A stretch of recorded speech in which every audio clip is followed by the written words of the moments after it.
How's it going, everybody? This is the Uncanny Omar from Near Mint Condition, the home of collected editions. And today I have a very special guest.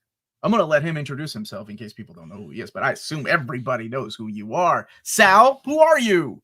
What up, everybody? Who am I? I am not nearly as talented or as attractive as your normal co-host here, Omar. But My wife? You meant my wife?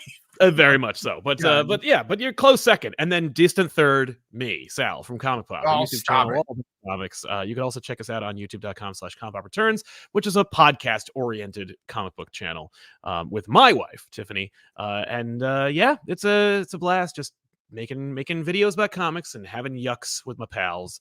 That's what we do. Hopefully you'll check us out and enjoy it. You and I have ran into each other so many times at conventions. Oh my god, it's weird.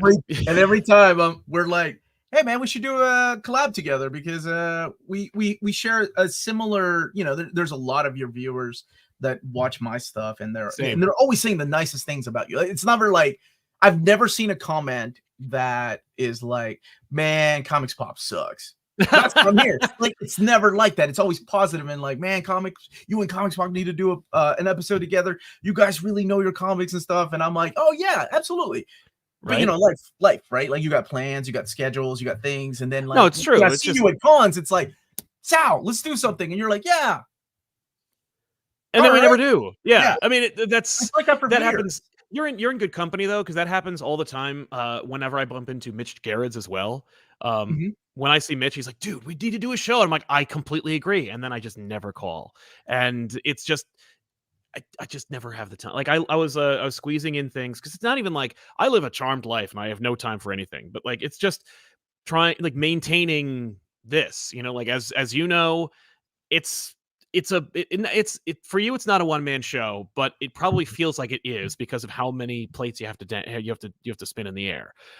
And when it comes to what I'm doing, like, just today I had a podcast that we just launched over on Dorkly that came out today. We launched a new like trailer reaction show a few months ago with my wife, which also launched today. The show didn't launch, but like a new episode did. We shot a live episode of our comic review show yesterday, which is mostly seeing its audience today. It's just so many things happened just today. And then we have this amazing show that it's, in progress right now.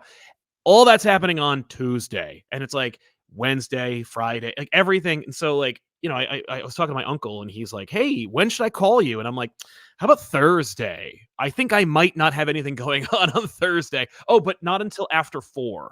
Because otherwise I'll be completely unavailable. And it's just like, there's just so much going on all the time. And then it's like, oh man, we should do a show. How does November sound? Oh my God. Actually, now that I'm thinking about it, November, December would be a disaster because of holidays.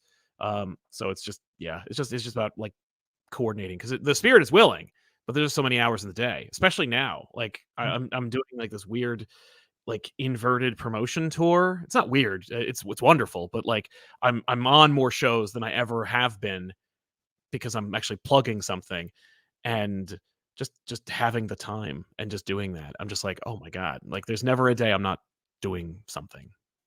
Sounds very egotistical. And I'm sorry. That's just no, dude, I feel that with every ounce of my body, like every ounce of my body. I feel that because you don't want to sound egotistical. Like, you don't want to sound like you're ungrateful. I read comics for a living.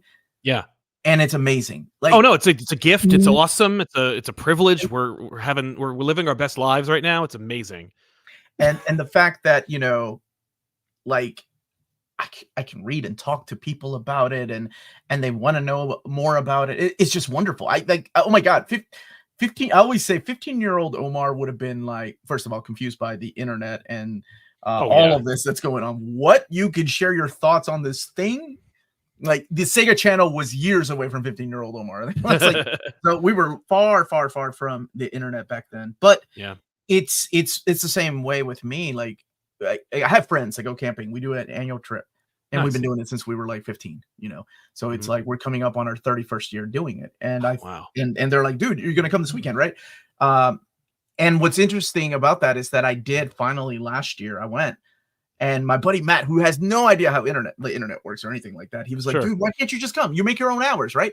And I'm like, yeah, but on the weekend I have like a Saturday show. And he's like, do it from like, can't you like pre-record it? And I'm like, no, but part of the live show is like engaging with your friends, engaging with your audience, and that makes it fun for me. And I need it just as much as as the people that are watching. And he was like, yeah, but can't you just like take time off? And I'm like, there's no time off. There's no sick days. There's no vacation days. Like that's the hardest thing that people, my friends didn't understand when I was doing this. They're like, dude, but you make your own hours. And I'm like, yeah. And the channel is only as successful as the work you put into it. If you don't put any work into it and you just kind of call it in like, man, I just kind of wing it. Like, so this Micronauts book, that's pretty cool. You know what I'm saying? It's like, it shows.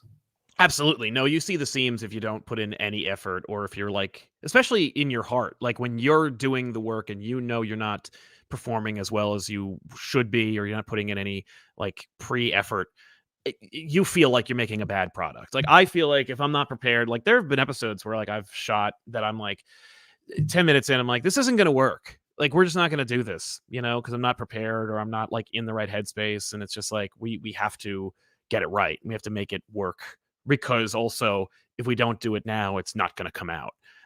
And we won't have anything for the next thing. Exactly. So, anytime you want to take time off, you got to like preload that stuff. You got to be like, okay, if I'm going to take, let's say Christmas off, I got to make sure that in November I shot 3 episodes in a week, just to make sure. And don't forget editing it, which takes twice as long or more. Oh God. And it's funny because I love talking to other YouTubers about the things that happen behind the scenes that nobody knows about, right? Like, because your job, at least the way that I think you come across, is I am here to entertain and try to give you a little bit of an education when it comes to like comics, right? That's my job. And if I did a little bit of that, then I did my job. I am not here to complain about my day, or how horrible things are, or the camera that has broken, or the microphone that isn't working, or the fact that I forgot to hit record, so the damn camera has been running for an hour. And then when I go and check, I'm like, and I let out the biggest F-bomb, and my neighbors are like, what is that guy doing in there? Oh yeah. It's that kind of thing that, and the thing is like, since you work for yourself, it's like, yeah, you can yell, you can snap. Right. But at the most 2 minutes, because then you got to be like, how's it going, everybody? This is the Uncanny Award today. Because true. If you don't, then there's no video. It's not like somebody else can step in and do it. No, the buck stops with you at the end of the day. Like it's the beautiful privilege of, you get to be your own boss, not set your own hours, but like you do set your own hours in as much as like the hours are filled with the work you have to put in. But the buck stops with you. If you don't do it, it doesn't get done. If you don't plan it, it's not going to happen. It's just which is fun. It's a fun problem to have if you like that kind of thing. Like if you're suited to that kind of environment. There's some folk who are like, that sounds like a nightmare to me. Like there's some folk who don't want to shovel their driveway. They want to live in a condo where someone else shovels their driveway. Yeah, that's my brother. Yeah, right. Exactly. Like, I don't want to like. What's mowing the lawn like? I don't know. Screw mortgages and forget using like a lawnmower. Okay, I get up in the morning. $5. I can buy my own banana. Exactly. What is it? That's my brother. That is so my brother, though. That's awesome. That's just the way he lives, and I'm completely different, and that's okay. You're right. It definitely does take that kind of person to do this and make sure that's what they want to do. Yeah, and be in it for the long haul. The payoff is amazing. Like the payoff is just, seeing the community grow and then seeing people come back. And it's been an amazing ride for me, but some bumps on the road, which happens to everybody. Of course. Right. Like, I know you and I think the last episode we did was right during COVID. Oh, and I was like, dude, like, I mean, I like analytics. I like numbers. I was in IT. And at that time, I think I had just lost my job. But during COVID, it was like YouTube was like making money on YouTube was insane. Yeah. Right. We talk about that. But looking at it realistically, you're like, this isn't going to last. Your country's going to open back up. Yeah. You got to make sure you you kind of figure out how much percentage of that is going to keep and stay. All these people that are buying not just comics, but also like baseball cards and things like that, they're going to go back to their regular lives and be like, oh, wait, the baseball parks are open again. I can go to watch baseball. I don't have to stay at home and watch YouTube or buy baseball cards or buy comic books or whatever people were getting into with that. Also, the disposable income we were getting. So, oh, sure. Yeah. No, it was a good time. It was a bad time for America and for everybody, for the world. But if you made a living being available online for the 45% increase in the population that was now suddenly getting their content from you, that was awesome. Dude, absolutely. And it was funny because I don't know about you, but I was seeing like people that were like, dude, Omar, we went to school together. Like, oh, that's fun. I don't know if that happened to you or not, but that was happening to me. And I was like, whoa, this is getting crazy. And the channel, just kept growing and growing. And it was amazing that time. But again, looking at it, realistically, I'm like, this is only going to last so long. I have to make sure, I can do this and keep it going. And it was a huge learning experience. And then of course, the YouTube sending out an email in the middle of the night. When was that? 3 years ago, that it's, whenever corporate sends out an email in the middle of the night is never good news. No. But it was like, hey, we're no longer doing YouTube revenue. From now on, we're doing Google AdSense. Good news, everybody. And then hidden under the 72-page document is, by the way, we're dropping how much money you can earn. It's like, I think it was like 30% or something like that. Like, can you imagine like living on a mortgage or on a salary? And they're like, hey, we're dropping your pay. Yeah, we're just going to drop your pay. You're going to cut your pay by 30%. Like, that's just, no, it was a blow. I mean, it's one of those things where it's like, from the advent of TikTok and like the TikTok shop and TikTok's ad split, like where it was like 50-50 or lower when they finally decided to start like opening up monetization. And it was like, if YouTube could go back and make the partner program less beneficial for partners, they absolutely would have, because like TikTok figured out immediately, most people would rather just have more followers than make money because they're already not making money. Like, if they can somehow create the illusion of having, a swanky celebrity lifestyle, but we actually don't have to pay them anything, they'll take it. So let's do that. And YouTube being like, is that true? We thought people wouldn't like make content for YouTube if we didn't pay them fairly. And they're like, oh no, you could totally just screw them out of all the money that they were entitled to, because like apparently all people want is to produce endless flowing rivers of content like on an hourly basis. I remember, like, I'm sure because you've dabbled a little bit with it, like the idea, their proposition of like, oh, you want to grow up in TikTok? Well, you're gonna have to make 5 videos a day. And I'm like, bite me. That's never gonna happen. Like, I'm so long-winded. I remember, so we do TikTok. Oh yeah, right? We do one a day, right? And I know you whenever you do your shows, you like to talk too. So my friend Tina was helping me, and she's a cosplayer, and my mentality is completely different than hers when it comes to entertaining people. Not because she's a cosplayer, but just because she's younger than I am. And when I'm passionate about something, I'm gonna be talking for a long time. And she's like, we gotta do this in a minute. And I'm like, a minute to explain the Infinity Saga, right? Yeah, right. That's like, not gonna happen. And now guess what? Somebody else beat us to it because they got AI videos. Oh my gosh, man! Like, it's insane how much that changed the game completely. Because as much as we want to fight that, I realize, and it's sad, that those things are gonna win no matter what, right? Yeah. Just like the artists that are trying to fight AI art. Like, I see these big, like, my brother sent me a video the other day, and I can't remember the gentleman's name who runs this channel. They talk about just news, but within the video they were using AI art, and the video had like over a million views, and they were using AI art, like comic book graphic novel type of art. And I was like, that is messed up, man. Like, that's if they're already doing it, then like what are smaller channels going to do? I mean, your options are limited, but I mean, the pre-machine generated images, people just used Google Images or the images from the comic themselves, not just in, like you said, like not just in comic related digital media, but also in like just talking about the story, like telling a story, like just reading a Reddit story, like the advent of AI/machine learning influenced content creation is, I don't think, like here to stay in as much as it's like going to become a way of life. It's more like it's a thing that lazy people will use. And when I say lazy, I don't necessarily even mean people who are unwilling to do the work, but people who just don't have the time. Like people who are like, I don't have time to generate whole new images and edit a video together and get content for that video. And it's like, look, if you don't have time for all that things, maybe you shouldn't be doing this.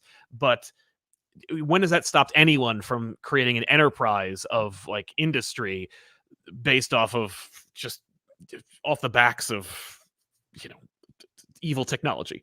But I feel like the audience is a little bit more discerning than machine learning hopes it is, and B, that it'll just be a fact of life. The same way that like in the early days of YouTube, you know, YouTube used to tell you, oh, you got to make sure you have views and subscribers, and part of the way to grow is you got to make sure people are commenting, and you know, people used to like go on Fiverr and buy views and buy subscribers. And I remember when Fiverr was like emailing people like, hey, we can get you so many subscribers or this much, and I was like, that is weird.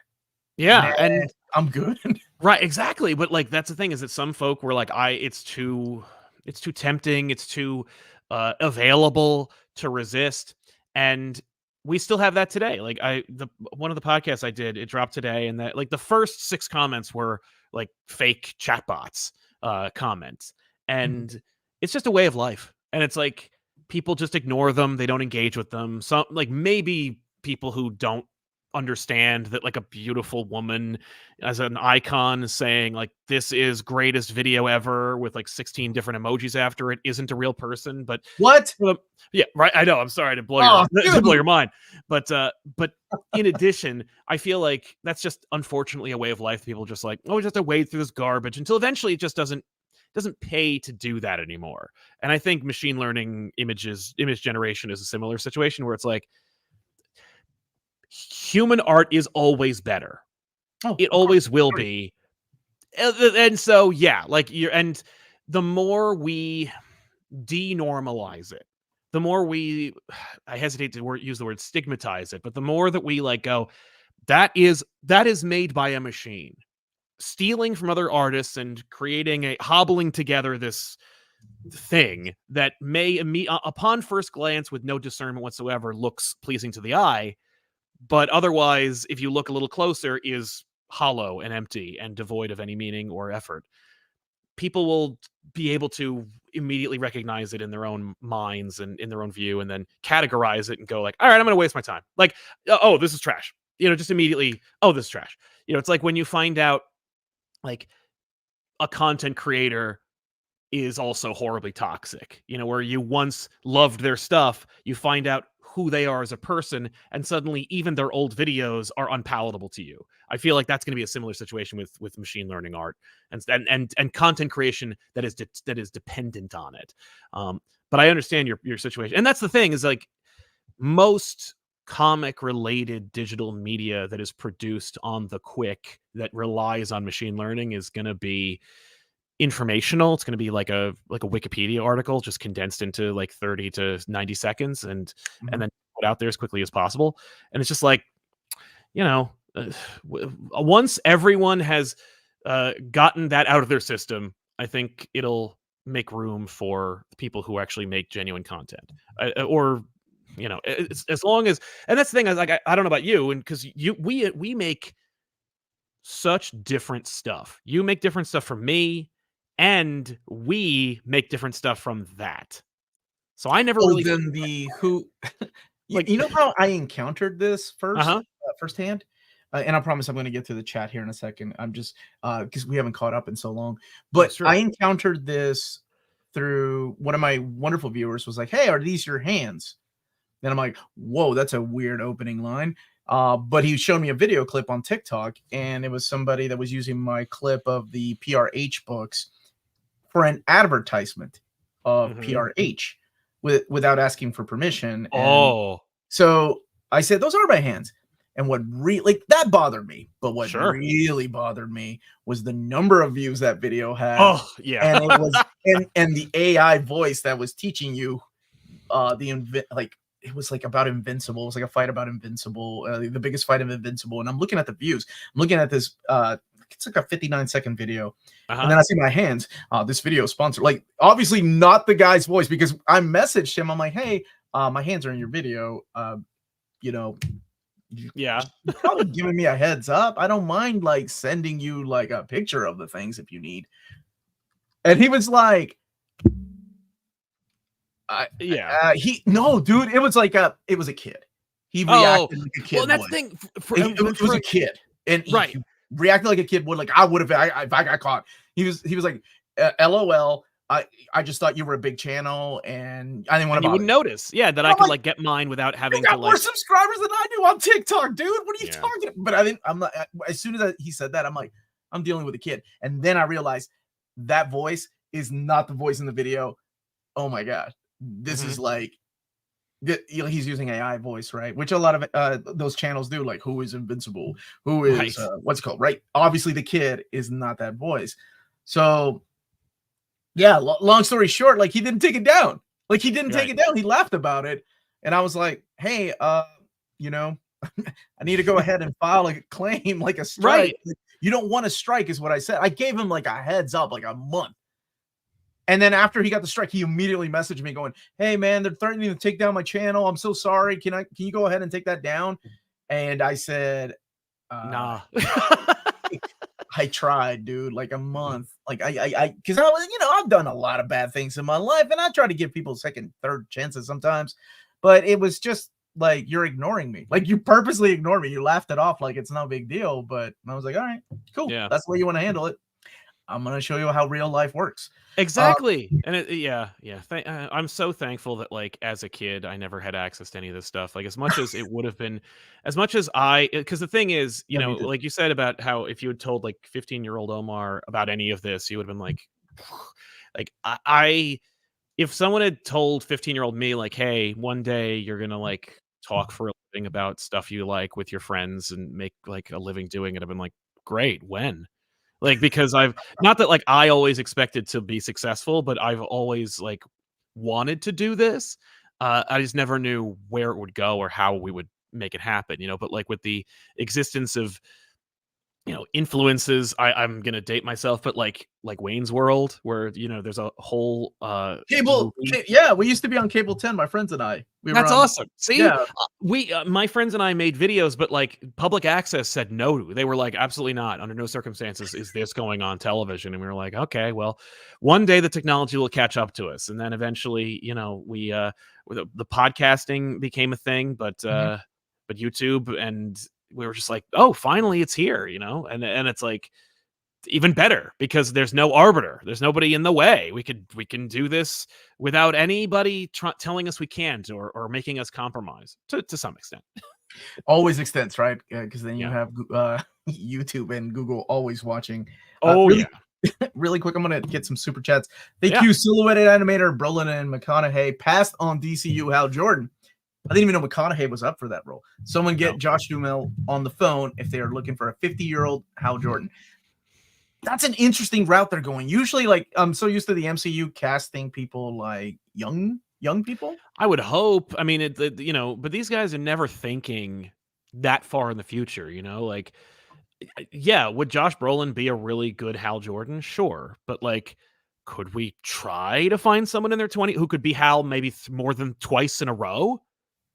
Before they either like get tired or aren't believable, or it's kind of sad and weird.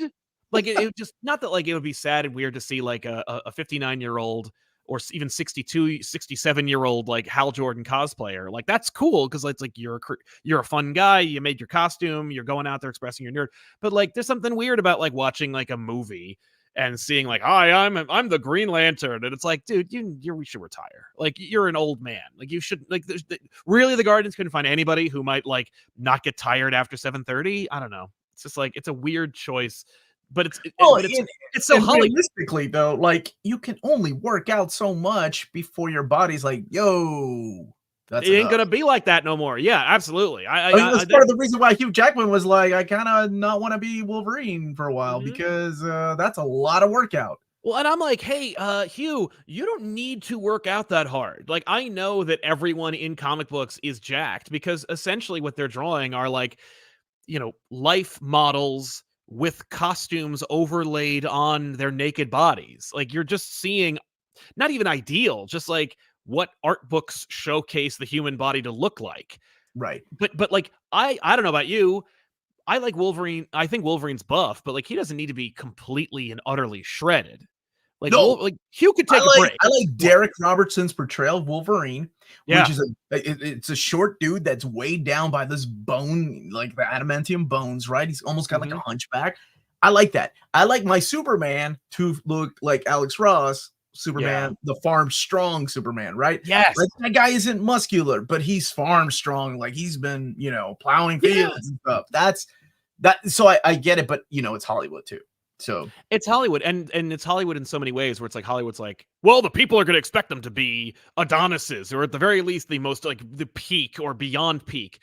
But the other thing about Hollywood is they go, I'm looking for like a Josh Brolin type. Like they don't have the frame of reference for anyone under the age of 60 for them. Like by the way, I think Josh Brolin's like in his 40s. I don't recall. But I don't think he's in his 40s. I think he's in his 50s. He's in his 50s. Like he's not decrepit. It's just kind of like, for Hollywood, they're always using other people as bases for what they're looking for. Like apparently, no one in Hollywood was asking for Tatiana Maslany. They were looking for an Alison Brie type, Right. And I think that's what happened. Dude, when you said that, it reminded me of this amazing documentary about Danny Trejo, who has an amazing life. But he was talking about like trying to find roles. And one of the roles he went for was a Danny Trejo type. And he went up to them and they said no. And he's like, but I'm Danny Trejo. Yeah. They're like, we're looking for a Danny Trejo type. Yeah. I mean, infamously, what was it? Ernie Hudson was rejected for the role of Winston Zeddemore in the cartoon, and they went with Arsenio Hall. Arsenio Hall, yeah. That's Hollywood for you. Voice acting. You have both taken over my YouTube life since 2018. Both indirectly lost me so much money for these damn books. Also, Sal, I can't wait for your Terminator. So proud of you, man. Love you guys. Thank you, Owen. That is so sweet. And we will be talking about that for sure. I thought a good segue when you were talking about AI taking over. I'm like, oh, that's a good. Oh yeah. No, hey, right? That was really good. Man, if I was a better host. You're doing great. One thing I look forward to, thank you, Sylvan Animator, about Guns DCU is that strong standalone stories hold importance rather than a linear building up to big bad approach. Yeah. I mean, he had to play in the playground with everybody else too, though. Like that's true. White Guardians, I think 2 was more directly tied into the big things. Yeah. And I can't decide which of you convinced me to spend more money. Sal with covering decades of great stories, or Omar with convincing me to buy the most expensive form of comics. And to just make it clear, I don't know about Sal, but I don't get a kickback for any of the sales of the big books. You should at this point. I mean, come on, man. I get free books, and sometimes that should be enough. That's yes, I like going to the grocery store to buy my groceries with a giant omnibus. Exactly. Do you take this as a form of payment? Mm-hmm. But at least you don't have to spend that amount of money that would be spent normally on groceries on that kind of book, Yeah, that logic doesn't work with my wife. I'm saving you money in the long run. Yeah. Worthy of TED Talks. Thank you, Jonathan. Hey, what's up, the Kodaks? How are you doing? Nice. Yeah, you don't take my hands, man. That dude tried to take my hands and then laughed about it. And then like put you on the back burner. What a weirdo. Whatever. But yeah, I'm sure he's still making videos, and maybe now he's no doubt. I'm sure he's making more than either of us at this point. Stealing. Oh man. This is kind of this is a crossover episode. That's right. Sal is finally over here after so many years of running after 4 or 5 years. Yeah. Since the last crossover we did. Yeah. But yeah, so how about for you when you look at your comments, and I don't know if you have the time anymore to look at all of them. I know that, for me, the more the channel grew, I used to respond to every comment, and I miss course. those days because that's how I interacted with people. And I will say, man, my like the best episodes I ever did, best performing episodes I did, outside of the ones that I kind of expected were going to be good because just the books that were coming out, were the ones that were suggested by my viewers. Like, and I missed that like connection that I had.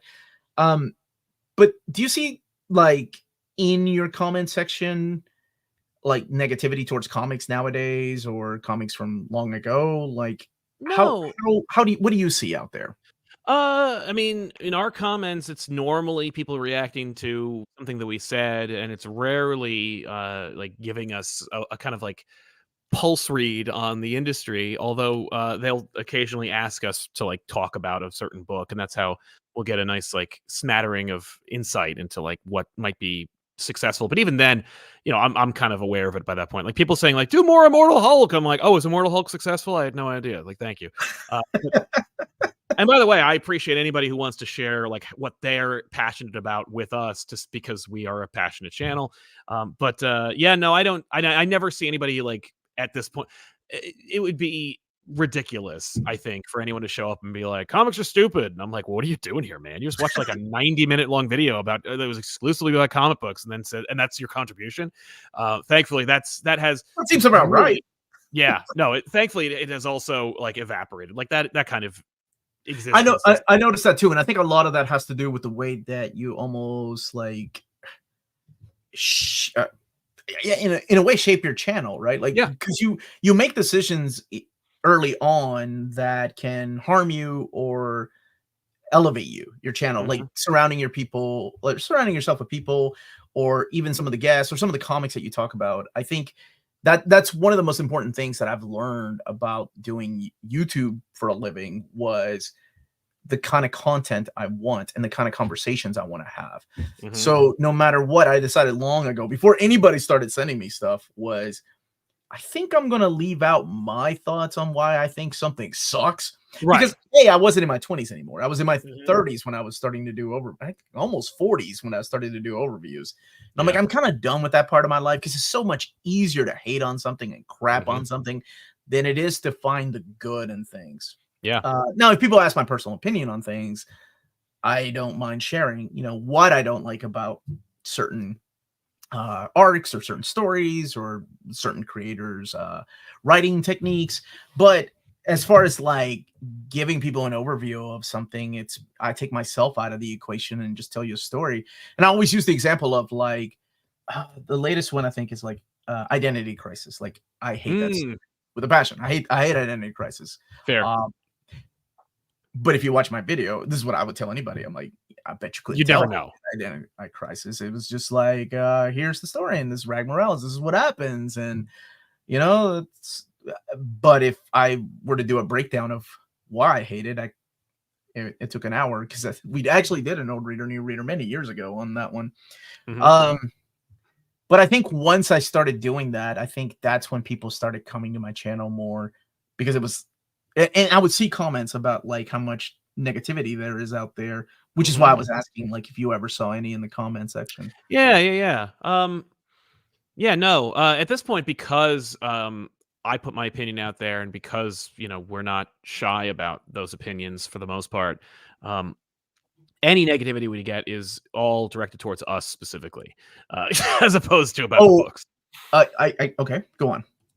That's it. Wait, you say about us, because I found this happens, man. Like this is what I was trying to tell somebody that was getting some negative comments. I was like, look, it's not easy, right? Like it's you have to have a thick skin when you're doing this, because here's what's going to happen. They're not going to agree with you, or they're not going to agree with the product and what they see as your face. So once they stop attacking those things, they will come for you. And I'm like, and they will come for your weight. They will come for your height. They will come for your hair. They will come for everything until they know that they hit a nerve. Right. And I said, my best advice, man, is to let it go. Just you can leave the comment there or delete it. That's up to you. But these things are always going to be part of YouTube because once people figure out that they can't like give you a good, solid argument or even a discussion about what it is that they don't agree with, they will insult your looks or they will insult you personally. Yeah. Well, that's also how you know that they have nothing. Like, you know, that they're not that they're not coming at you with a place of any like genuine authenticity. Like it's all just like either they're having they're a miserable person, they have misery in their lives and they have nothing else to really focus it on, or they're emotionally immature and they don't know how to express how they feel about like one thing, and so they put it in another category.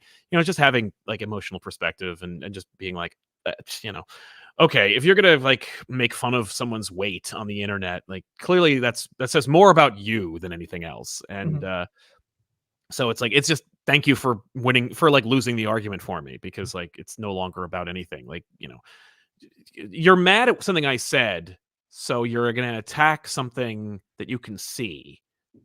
That just betrays a lack of, genuine ability to articulate yourself in a conversation or in an argument or in a debate or anything like that. It's not worth even putting any thought behind it, thankfully, like, which I really try not to, although it's really hard to resist. You'll see an idiot, like a comment from like someone who was a genuine idiot, and you're just like, oh man, I want to say something to them, and then you're just like, nah, it's just, then they just disappear. It is hard, dude. There was a year that I did nothing but not that I was still getting quite a few, but any negative comment, like I would pin it and I would reply back.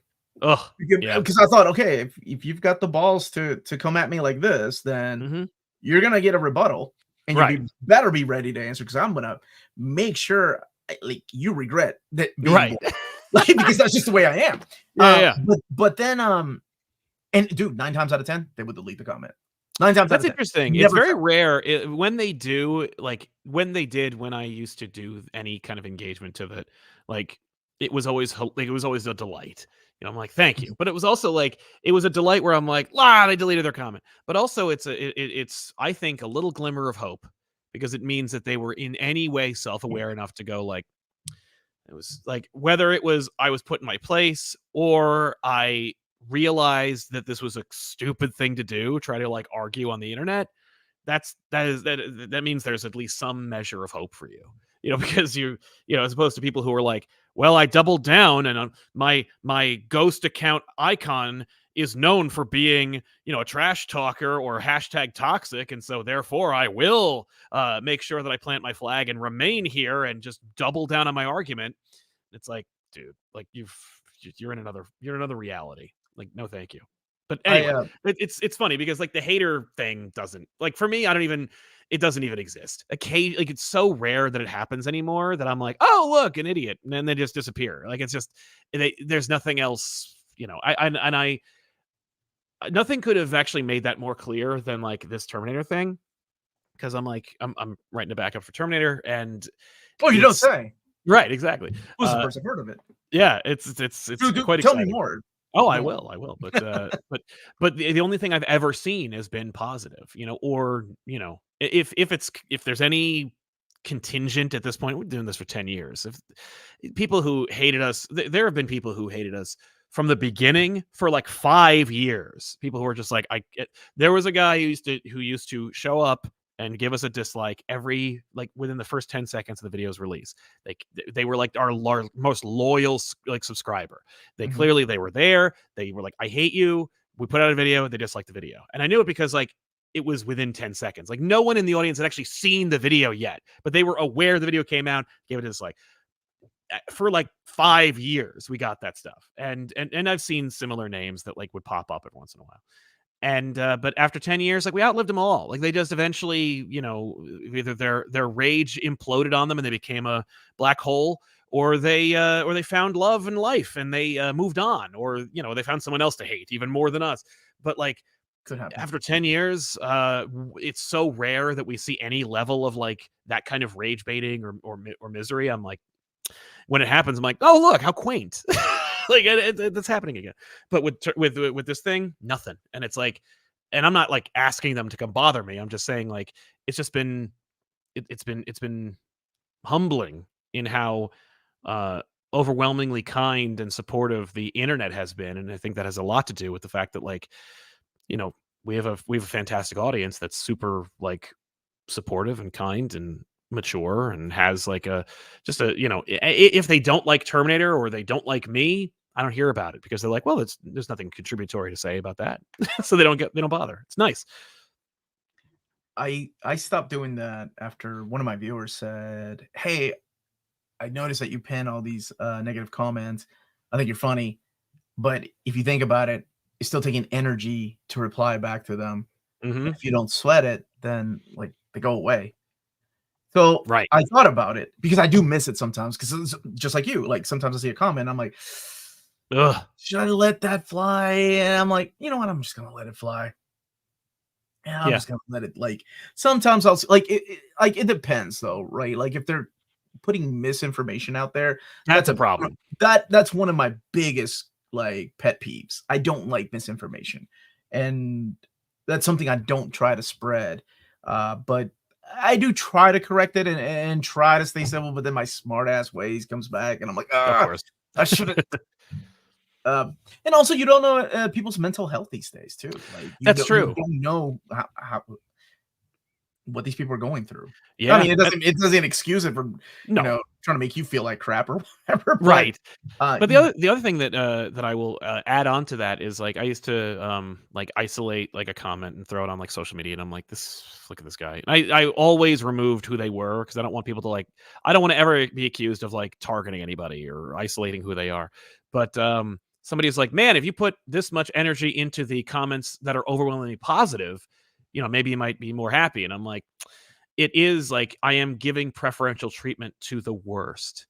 And I'm like, why would I ever do that again? You know what I mean? So I've been very careful to be like, I really try to instead focus on like really overwhelmingly cool or supportive members of the community / audience and their comments and be like, hey, that was a really cool or funny or insightful or like, great comment, heart, like, sometimes reply, just because it's like, that's more important. That's more exciting. And it shows that I care more, otherwise it's like, I'm showing more regard for the worst parts of the audience, the best parts. And it's like, the best parts are what makes it happen.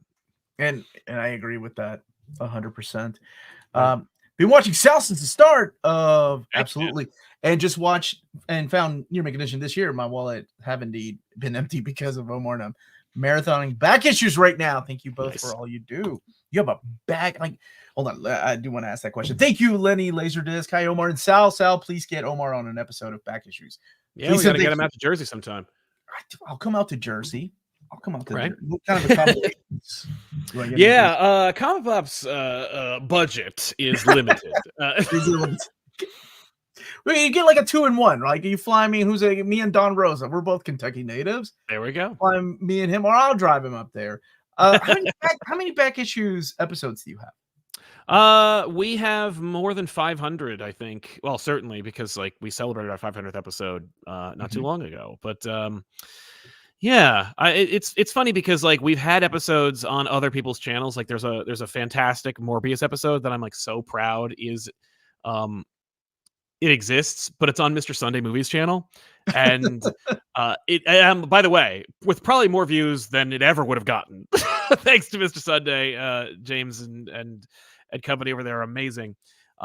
So does it count? I don't know. I think I might have put it in the list, but we have almost 560 episodes of Back Issues. 560 episodes. Yeah. Oh, but that, but the funny thing is like in the early days when YouTube started and when we started on YouTube, you couldn't put out like 10-hour compilations of the Ninja Turtles theme back to back to back on an endless loop. So for us, it was like we have to take like an episode and then chop it up because we never stopped being this like long-winded. So there are a couple of like single episode like things that would have been full episodes. So we probably have more like if there's 560, we probably more have like 556 or something because of the first like few episodes, or I deliberately made them shorter because I knew I didn't want to chop it up into 2 episodes because like that's the thing where it's like back in the day you put out 1 episode, you put out a part 2, part 2 did worse. So there's a lot of that makes sense, right? Because it happens in the sales of comics too, right? Yeah, so yeah, that's right. That it happens in videos as well. It's true. I got that too. A few days after Sal did the stream with Chris from Comic Tropes, now the 3 best comic channels on YouTube. Thank you so much, Luke. Omar, you need to get on Back Issues with Sal. Avengers: The Crossing or Trial Gambit. I actually love one and I hate the other. And Yeah. have you done The Crossing? We did The Crossing for New Year's, I think. It was Oh man, I love that crossover. It's so good. Yeah, Trial Gambit is the one that I hate. Oh, really? That's funny because we were not fans of The Crossing. Nobody's a fan of The Crossing. Dude, I actually met Terry Cavana last year. Nice. I was like, I love The Crossing. He was like, I've never heard that. And I said, I believe you, because everybody hated The Crossing. Yeah, because it's a nightmare. Oh, I know what it is. I am all in for it. Like, right? I love The Crossing. I gotta figure out a way, because I know I want to do like the fall of Marvel in comic book form, where it's like The Crossing is clearly them reacting to the industry and the fact that they're literally filing for bankruptcy at this time, and how it dovetails into Heroes Reborn and how Heroes Reborn become, like all these different stories, and Onslaught, actually how it goes. I think The Crossing, Onslaught, Heroes Reborn, like it's just like it's interesting to see. You can actually like watch how Marvel's like, we're on top of the world, or we're so effed, and then like, what are we gonna do? And then this Heroes Reborn situation, and then where they end up there, like, yeah, I've been telling that story in piecemeal over the years, because it's all part of one contiguous story, which is Marvel, lost the narrative for a while. It was a really cool show. I do think it's really interesting, because that was the time that they lost me. I mean, I left with Onslaught. I was like, well, have fun. I'm out. I'm going to college. I need money for other things, and comics are not speaking to me.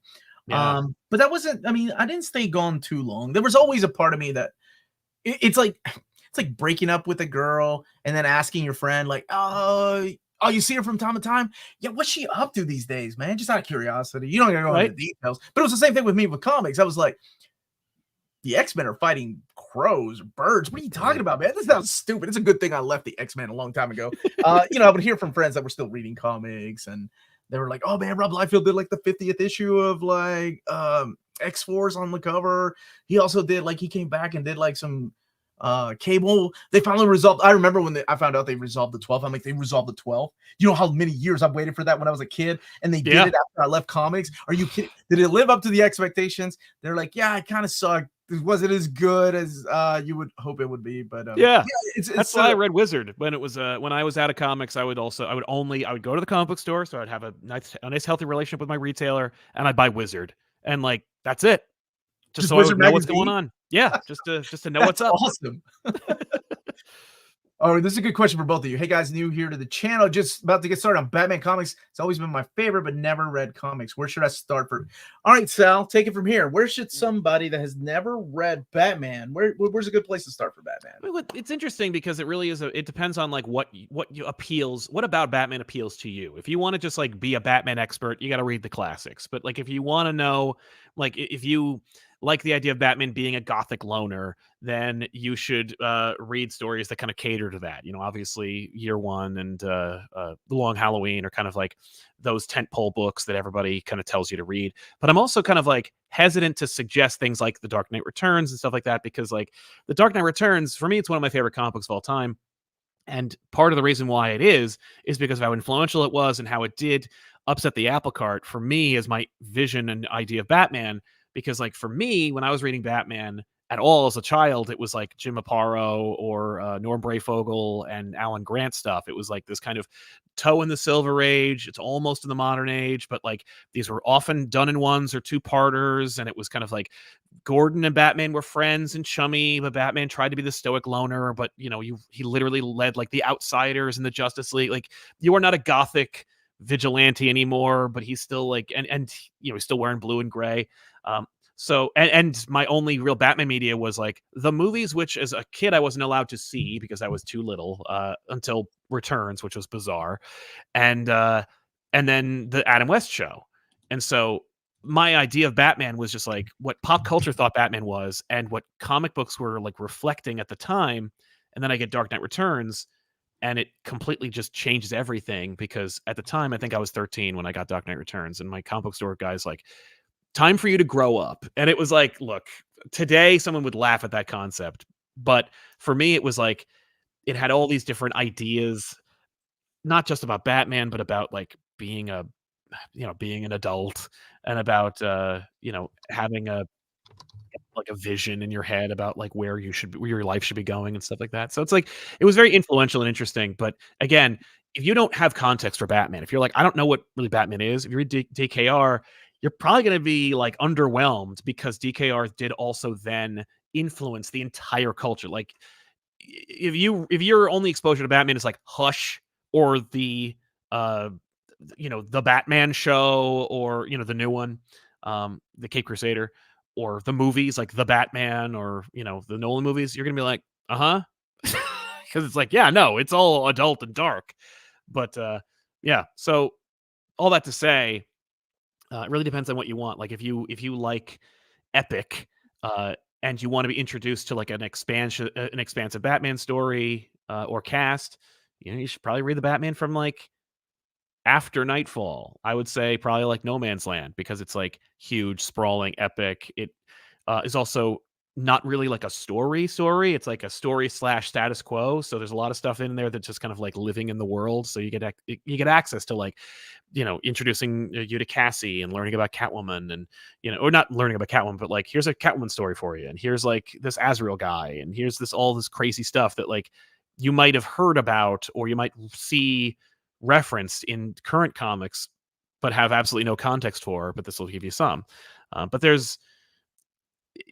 if you just want to like read the classics, I mean, obviously like Year One and Long Halloween and Dark Victory, and I recommend The Cult, because I think it's a weird kind of like seminal early on Batman story. It's obvious it's not that early on, because I think it stars Jason Todd as Robin, but that's a fun one. I actually have I have a video. I hate to just refer to a video, but like I made a video a while ago that's like top 10 Batman comics, but it's also like determined by your interests. So it's not just like, here's the top 10 Batman comics of all time, because it's not fair to say that, because it's like based on what? Based on your personal opinion, or based on like what you think the consensus is. So I think it's like 3 or 4 top 10 lists based on what your idea of Batman is. So if you type in top 10 Batman ComicPop, you'll get it. It's one of our most viewed videos of all time. But that will like give you a good like smattering of everything that is Batman, and nice range, because like if you want like a kind of more carefree young Batman that's like still kind of like modern, I mean, I recommend the like Breyfogle Grant stuff, because it'll be like crazy art, and it'll be occasionally goofy, and sometimes trying to be extreme, but not like mid to late 90s like Image influenced extreme. It'll be more like Batman fighting a guy with like there's a great moment when Tim Drake is introduced, where there's this like series of murders by a guy or a person who is wearing like a skeleton cloth mask, and they're just like murdering people indiscriminately. And just like, so it has this kind of idea of modernity, where it's like, oh, mass attacks on American soil based on like a domestic terrorist. Like, well, I kind of live in that world, so that's there. But then it turns out, and I hate to spoil it, but like it's not one guy. It's a bunch of people, and it's all part of a conspiracy. And the conspiracy is like, you hear conspiracy, you're like, oh man, that sounds complicated. No, it is a classic Batman villain at the core of it. Is it explained in like 2 panels? Yes. Does it matter who the skull-faced killer was? No. Like, it's just all on the road to actually just introducing you to a new Robin. So, but that's the kind of stuff where it's fun, and it has this kind of modern sensibility, but it's contemporary, but it's not quite what modern comics are. Where modern comics are very subversive now, and they're post-ironic, and they're trying to throw a rock in the last 25 years, and you'll hit a story about Batman that's actually about stories. You know what I mean? As opposed to about Batman solving a mystery. Wow. Sal, I timed you, and yeah, man, that kid just made 3 AI where to start reading Batman videos. Exactly. In the time that it took you to tell this young man one person where to start. I didn't even really answer the question either. No, I thought those were great suggestions, and I really like the idea of curating a list of Batman stories to somebody's needs and where they come from. Right. Because like, for me, it's like, it's always the basic answer, right? Like Year One, of course, that's where you want to start. That's where I started. But people say like Year One, Dark Knight Returns, Long Halloween. It's like, yeah, but I agree about Dark Knight. Right? Yeah, it's a great comic, but the payoff is so good if you had read, more Batman before that point. If you were, yes, especially if you read more Batman that is pre 1990. Because, or even 2000. If you, you can even read Batman in the 90s, but you got to skip like from 96 onward, because otherwise everyone is just trying to do Dark Knight Returns. Like everybody is just trying to ape off of that or reflect that because it was so successful. And yeah, but like, YA Batman top 10, preteen, or kid Batman books, because I think if you got a kid who's like 4, you just got reprints of the Golden Age stuff, because it's all-star Batman and Robin is where I would absolutely. Oh yeah, no, but are you dense? Oh, yeah. Okay, thanks, Batman. Kids love him. Yeah. I think, for me, I agree. Year One. I mean, honestly, I think Scott Snyder's Batman is easy to get into, and a lot of it has to do with that beautiful artwork too by Greg Capullo. Like it screams Gotham and Batman. Yeah, hey, Blake, how are you? Blake is saying Batman White Knight. She's a little biased though. It's pretty great. I mean, honestly, like if you are like a manga fan, I would just say, yeah, grab Scott Snyder and Greg Capullo's Batman run until it ends, because it's literally just volume 1 through whatever, and it's done, and it doesn't really have to connect with anything. And then if you ever want some connectivity, like pick up whatever Scott was doing after that, and it all connects, especially Last Night on Earth and All-Star Batman, his, not Frank's, etc. But it's one contiguous story. This I remember Batman the Killing Joke is dark and spooky, but I love it. I remember when I read that as a kid, like I read it because my friend Jason had a copy of it, because I couldn't find one. This is before I could find a comic book store, and I was like, man, the Joker's he's twisted. Yeah. And I've met people that haven't liked it because he's just so twisted. Mm-hmm. And I think one of the things that happens in that book, because I mean, it's about sexual assault, right? And I think that's what people have problems with. Or I know that's what they've told me they have problems with. And I remember that scene. And it kind of this is a weird comparison, but it kind of reminds me of how people felt about Fight Club. Like, Fight Club is regarded as one of, the grittiest and like violent movies. But if you watch Fight Club again, it's the reactions that make it like worse than the actual finish. Like when you see the scenes of somebody getting a beat down, it makes it worse because you're looking at people's reactions. You're not looking at somebody actually getting beat down. And I think that's what happens in The Killing Joke, that no matter what the Joker did, you make it worse because you didn't see what happened. You just see like the pictures that he puts up for Commissioner Gordon, right? Because he wants to torture him. He wants him to snap. Yeah. And I thought that's interesting because there's so many people that don't like it because of that part of the story. Yeah, I was surprised to find out that people thought that's what happened because of because of how singular and solitary comics used to be. Yeah. Like you'd read a book and you just live with your thoughts and feelings, and maybe you knew somebody else who read them so you could talk about it. But otherwise, that's it. You're just left with your own devices. But nowadays it's like most people who have an internet connection don't just read a comic book. They look up the comic book first. They see people's reactions to it. They see people's commentary. They probably find out what happens in the comic book before they even read the damn thing. And then they pick it up and they read it. And then they I subscribe, not subscribe, but like I'm a member of like r/comic books on Reddit. And I like every day there is a post from someone who just read a comic book and wants to know what everybody thinks about it. You know what I mean? Just like somebody like, hi, I just read it. What does everybody think now? It's just every day, every single day, there's one of those. Or somebody's like, I just got into or I just wanted to start getting into comics. What do I do? And I'm like, somebody needs a list. Well, I think I do love the idea of people getting into comics. So like people, because one of the things that I always hear, and it happens a lot, and that this goes back to my question with the state of comic books with you and YouTube, is one of the things is like the sales of comics are down, manga's killing comics, comics aren't what they used to be, and it's for me, I grew up in a comic book store towards the end of the 80s and the early 90s. The comic books have always been dying, according to the people that would go to the comic book store. So true. The older people were like, comic books I've never been. I remember I knew a guy that had stopped reading comics when Stacy died. Yeah. And in my head, I'm like, dude, that means you haven't read like Kraven's Last Hunt, Venom, all these comics that were coming out at the time. Yeah.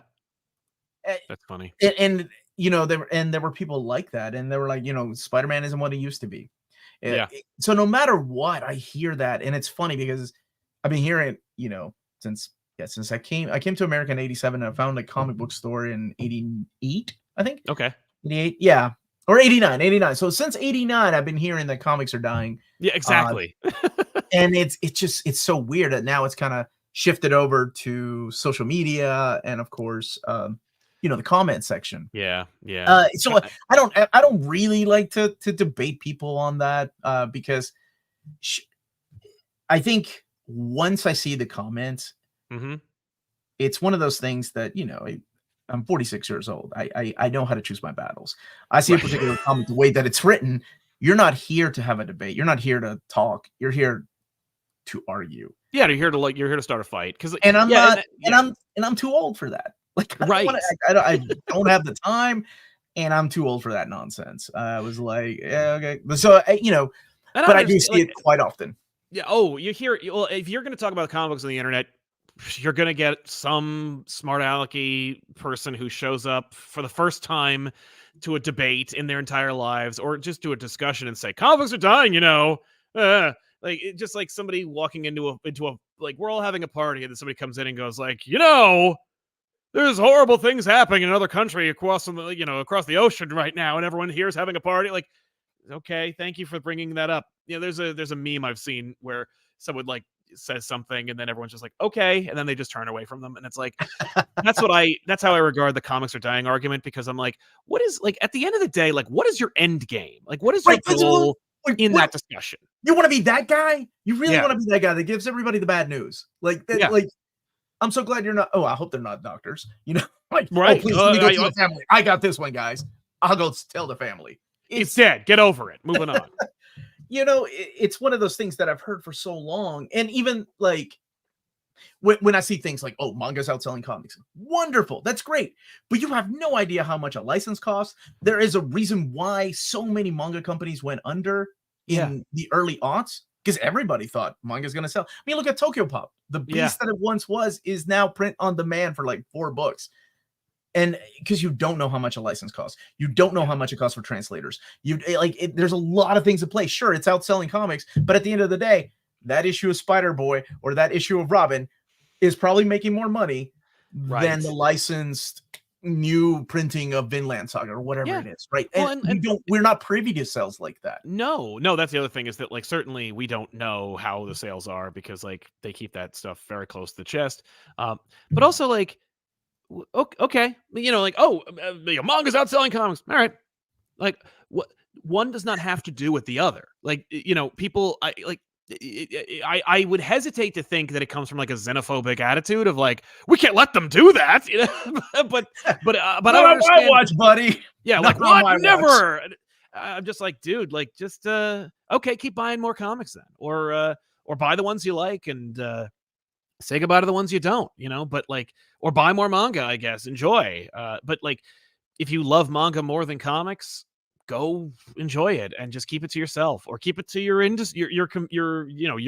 your new best friends over at manga, who are all talking about how great manga's doing. Enjoy the success. And I love manga. That's the thing. Okay, so my favorite comments I see are the what I just saw it recently. And it didn't make me angry. It actually had the opposite effect on me. It was it was talking about Captain Underpants and Dogman. And I'm like, great. You know what that means? It means kids are reading. You know what Dogman and Captain Underpants are? They're comics at the end of the day. Yes. And some of those kids will probably end up reading more and more comics. And that's wonderful. Isn't that what we want? Do you know how many? At the end of the day, that's what I feel like I want. Right. How many kids I knew growing up, or kids I met when I was a teacher, who were who started at, I don't even know how to read a comic book. And I'm like, that's outrageous. You've picked up a newspaper as a kid, haven't you? Where it's all the funnies. You read from left to right. In manga, it's right to left. That's the difference. But also that's how you read comics. But like if Dogman, earlier on, like Baby Mouse and all that stuff, like if it works and familiarizes and more importantly destigmatizes the reading and operation of comic books, wonderful. That only can succeed. Because look, I'm never going to begrudge 57-year-old man reading Captain Underpants. But more often than not, the reason why Captain Underpants is selling is because children are buying it, or parents are buying it for the children, and children are demanding it. Great. In fact, I hope those numbers go up. Let's bring them up. And hell, like when Marvel tries to break into that industry, or DC for that matter, when they're making like kid-oriented comics or smaller, like Tiny Titans or whatever, or any number of books that I could be naming, if that helps to get more kids to buy them, read them, pick them up, and be familiar with them, be comfortable with them, and normalize the entire hobby, it only succeeds. It only helps everybody else. One of my favorite things that I think it was during a live stream last year. Somebody was bringing up, I don't know what story it was because I haven't read this in collected editions yet, but they were like, dude, have you heard the Joker got pregnant? And I was like, oh, that's awesome. So they are adapting manga over now. So we're getting into MPreg. Is that what we're doing here in America now? See, That's what happens when manga outsells comics. Right. And it's like, no, that's not what happened. Oh, okay. Well, I only saw it from a YouTuber that I don't normally follow. So, okay. It's like, it was on the title. So obviously, yeah. Naturally. Yeah. And I'm so glad that I've got you on, because that's the thing that bothers me the most about like having this platform. I feel like there is a responsibility when it comes to sharing information. And I'm not doing my job if I'm just making up things on the fly, which is why I have to read, which is why I have to, do these books justice. But other things, like when people come in with information that they got from somewhere else, I'm like, right. Where are you going to like? Well, and it's all I do in that situation is I just go like, hey, like just make sure to like question where you got that information from, or just as much as you're discerning. Like I don't understand why you would go to like some place where they are speaking definitively about something and they're just demonstrably wrong or they're deliberately manipulating you. And you go, okay, Cap. And then you bring it to like MySpace and go. And when I say MySpace, I mean lowercase and with spaces between them. But not the classic website, MySpace. Exactly.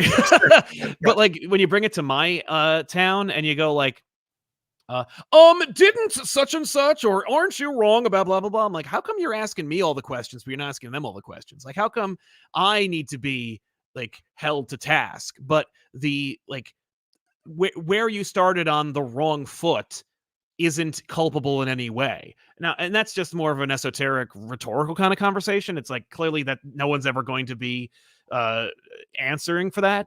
But I try very hard whenever we have those kind of conversations or whenever it comes up, especially in a live show, because that's the only time when it's like, when it ever really crops up. Because it's like, if it's in a comment, because they don't want you. They want to catch you unprepared, right? Which is it's a good move, right? Oh, this guy hasn't even had coffee yet. I got it.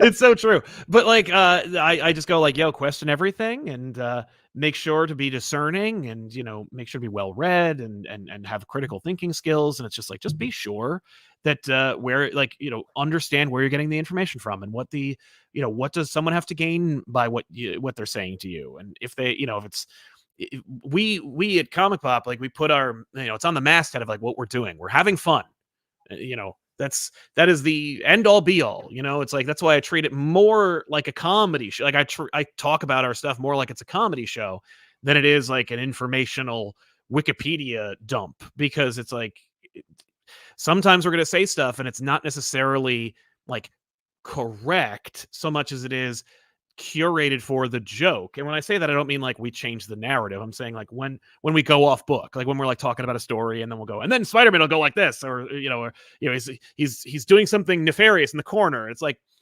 those aren't really happening. We're having a funny conversation using the basis of what we're talking about. And normalizing that kind of conversation and behavior not only helps to destigmatize comics or to make them less serious and to make them more fun and approachable, but also it helps to make people a little less dogmatic about their material. And if they are being more critical or more authoritative about it, it's like, okay, like make sure to know what you're talking about before you open your mouth or go nuts about it. But anyway, I try to just go like, yo, don't believe everything you hear, and don't bring it to me. Don't bring it to me. Don't bring it here. I haven't had my coffee yet. Yeah. Omar, thank you so much. Lil Town Man.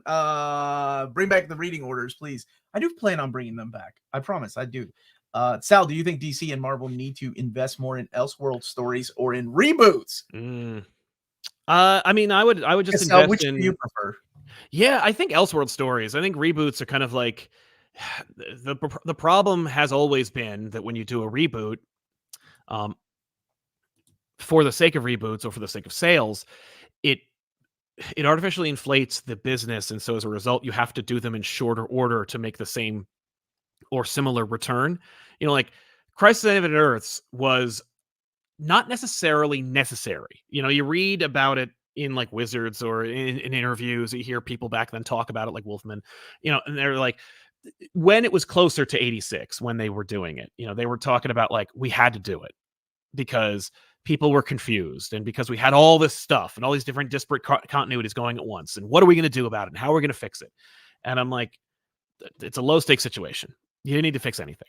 But if you want to, like if you have a plan, or you have an idea, or you want to like set up a new universe, which is what they did in the post-Crisis universe, like then I understand. And that's where Crisis comes from. And it's like, it's a story. It might be incomprehensible and ridiculous, like it kind of is, but but it's a story, and then it results in this. And as long as this that it results in has a roadmap and plans and good creative forces behind it, then you're off to the races.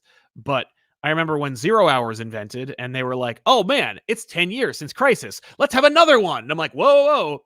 But Crisis was essentially a story explanation for a publishing initiative, whereas you are making like a victory lap where there isn't one.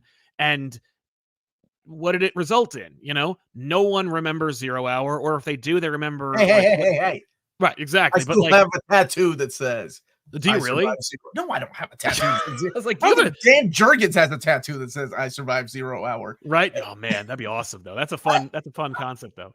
But I understand what they were trying to do at the time, right? Like they were like, okay, we have way too many rules for time travel.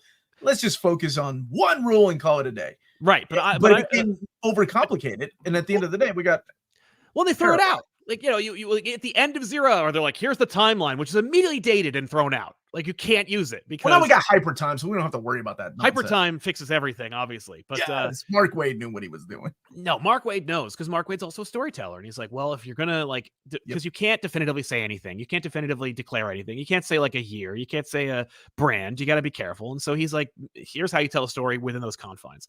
But when it comes to reboots and stuff, like. Every Crisis has happened in a shorter span of time than the last one. You know what I mean? They were like 10 years since Crisis on Infinite Earths. And then it was like, 5 years. It's just each Crisis was closer. Or maybe we're just getting older. So time doesn't really mean that much. Oh, yeah. That's very true. That's what it is. Yeah. No, but I'm hyped. I honestly, I genuinely believe Marvel should never reboot. And DC has made like a brand out of rebooting. But I think this absolute thing that they're doing is a great idea, because it's the best of both worlds, where it's like, no, it's an ultimate universe. There's a universe over there, and the regular universe is going to keep going. That's it. Go for it. That's the way you see it.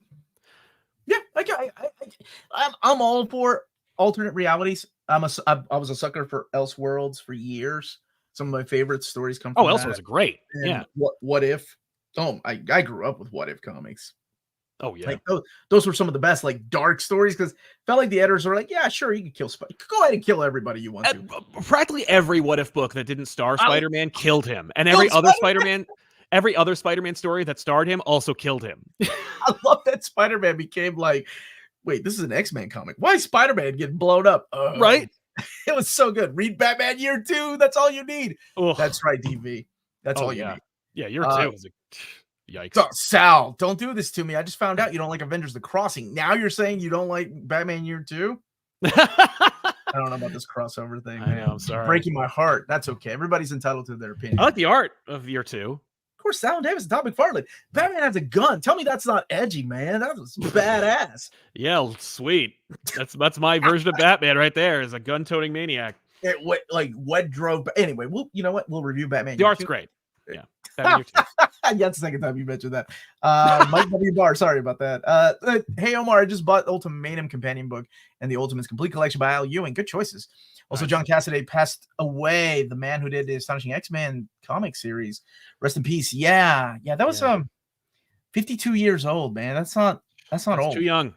That is, he had a lot more stories to tell, and yeah, it sucks. And apparently he was a really sweet guy. I never knew him myself, but I the outpouring of kindness from the audience, like from the professional community, has been like, I knew John, or I got into the industry because of John, or like I wouldn't be here if it weren't for John. Like there's so many like comments and kindness coming out for him, and it just makes me wish I met him, and makes me appreciate the work that he did. Every interaction I ever had with him, including like crashing a party that I wasn't supposed to be at and just hanging out with him and drinking with him, super cool guy. Like, nice, super cool guy. And I remember he was working on Astonishing X-Men, and oh man, and I have some funny stories to share, and one day I will, because it's too soon. He just passed away, but because they're funny. But I was wearing this shirt that it said, what did it say? It said, "You don't know me," and I had a gnome on it. And we were both drinking, and he was like, "That is the funniest shirt I've ever seen in my life." And then I was like, "Dude, you got to draw me on Astonishing X-Men with this shirt." And he was like, "I could probably do that." Like, he was serious about it.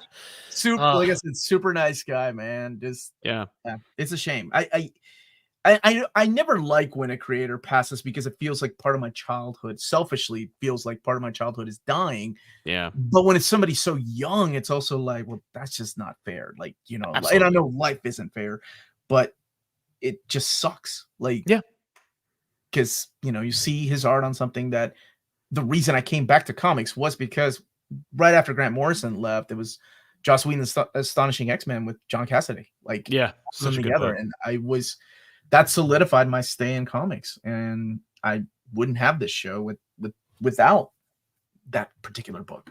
Yeah. What is the best depiction of the Penguin? Probably that movie. Not the movie. The Tom King book. I love that series. You like that one? I love it. I hate how much I love it. It's so well put together. The art's fantastic, and the writing is just top notch. I'm like, I love it. That's it. I actually like DeVito's version of. Oh, I love it too. He's great. No, he's amazing. He's eating the that salmon. That's so gross. So nasty, man. Yeah, and I love Colin Farrell too. I think he's great. I don't know if I'm gonna watch his show, but I really love his portrayal. I like them all. I'm very happy with how they handle the Penguin. I don't consider him an A-lister villain, but I do think he's great. It is weird to cast somebody like Colin Farrell, who's not known for his bad looks, right? And put him in all this makeup and stuff. Right. I'm like, why don't you just get a guy who looks like that? Like, I thought you could have saved so much money. Yeah. I mean, there's plenty of, they're called character actors, and they're more than happy to take the job. Like, you can't even tell it's Colin Farrell. Well, no. Maybe you can. But I actually like DeVito's version of the Penguin, because the Penguin is always clean and clean and cut in the comics. Yeah, rich guy, and even in the animated show, he's all refined. He's very like erudite. This guy's like a mutant. Yeah, he lived in the sewer. He's just he's a big scary monster. I kind of dug that. It's gross as hell, but yeah. Question: speaking of Marvel and reboots, why didn't they reboot Amazing Spider-Man at this point? Because that series is beyond saving. It is. Nothing is beyond saving at Marvel. There's always an opportunity. You know that as well as I do, Tevye. I think for me, one of the things that I'll always remember is that guy that gave up reading Spider-Man when Gwen Stacy died. Yeah. And that to me was like, man, you missed all these stories. So to him, Spider-Man was beyond saving back in the 70s, right? Like that's when he stopped reading. Yeah. So that's it. He never got to read or experience any of the stories you probably did, Tevya.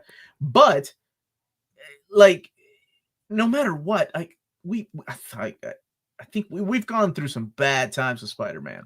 Yeah, we're gonna be okay. Like no matter what, at the end of the day, the right writer is gonna come around, and we're gonna be okay, right? Yeah. We went through some bad things, and it's just yeah. No, I quit Spider-Man during the Clone Saga, and then I quit it again after one more day. Like you can quit Spider-Man and then just come back later. I mean, he's he's versatile like that. Dude, that's the way I am with X-Men. It's a horrible relationship. I don't get treated right. Oh man, it's an awful relationship with X-Men. It's an abusive relationship at times, man. Yeah. Like the way they keep coming back, rebooting would eventually bring you back. The same problem people have now. With time, this shall pass. Yes. It'll never be Clone Saga bad. Where is my buddy Omnibo in the chat? He loves the Clone Saga. Clone Saga was one of those other moments that I'm like, I think I'm out. Right? Yeah. I think I'm out. I think I'm out with Onslaught, and I think Onslaught was the breaking point for me. That's fair. And I didn't come back until I think it was a little bit of Morrison's run. And I was like, it's not bad. Ups and downs, this started off great, and then we went to this, and but I felt like that about his or Morrison's JLA. Like there were definitely ups and downs in their JLA. Yeah, there's people, everyone remembers and loves the best parts, but they don't like think about the in-betweens. And it's like there's Morrison is not a god. Okay, Morrison is fallible too. I like a lot of Grant Morrison's work, and there's some that I'm not a huge fan of. What's your favorite? Oh man, my favorite Grant Morrison work. That's an incredible question. I guess it'd have to be All-Star Superman. Perfect. Right? I mean, it's just it's a near perfect comic book. Yeah. I'm also not wild about Morrison's Batman. I get it and I appreciate it and I think it's fun, but like it's not like this hits me right where I live. But All-Star Superman, that was great. Nailed it. That's a good one. Oh, it's tough for me because I have a special place in my heart for Animal Man, because that was like I was reading that comic when it was coming out, and I thought, whoa, comic books are a lot deeper than I thought they could ever be. This is cool. Yeah, I hadn't read anything like that, man. And dude, yeah, it's tough, but he's like, oh my gosh, how much they've written some major characters, and then independent stuff too. I actually like Morrison's beginning of Batman. Then he got overcomplicated because I'm not as smart as Morrison. I know so exactly how you feel. R.I.P. and Final Crisis, I was like, oh, yeah, this is how we're gonna do this. Okay. Yeah, I immediately picked up that book, that first issue, and I was like, oh, okay. Well. We can take a couple more questions, and we can talk about one of the biggest things that you're working on, DC Absolute series. Oh, which one are you looking forward to the most, Sal? Man, I guess Wonder Woman.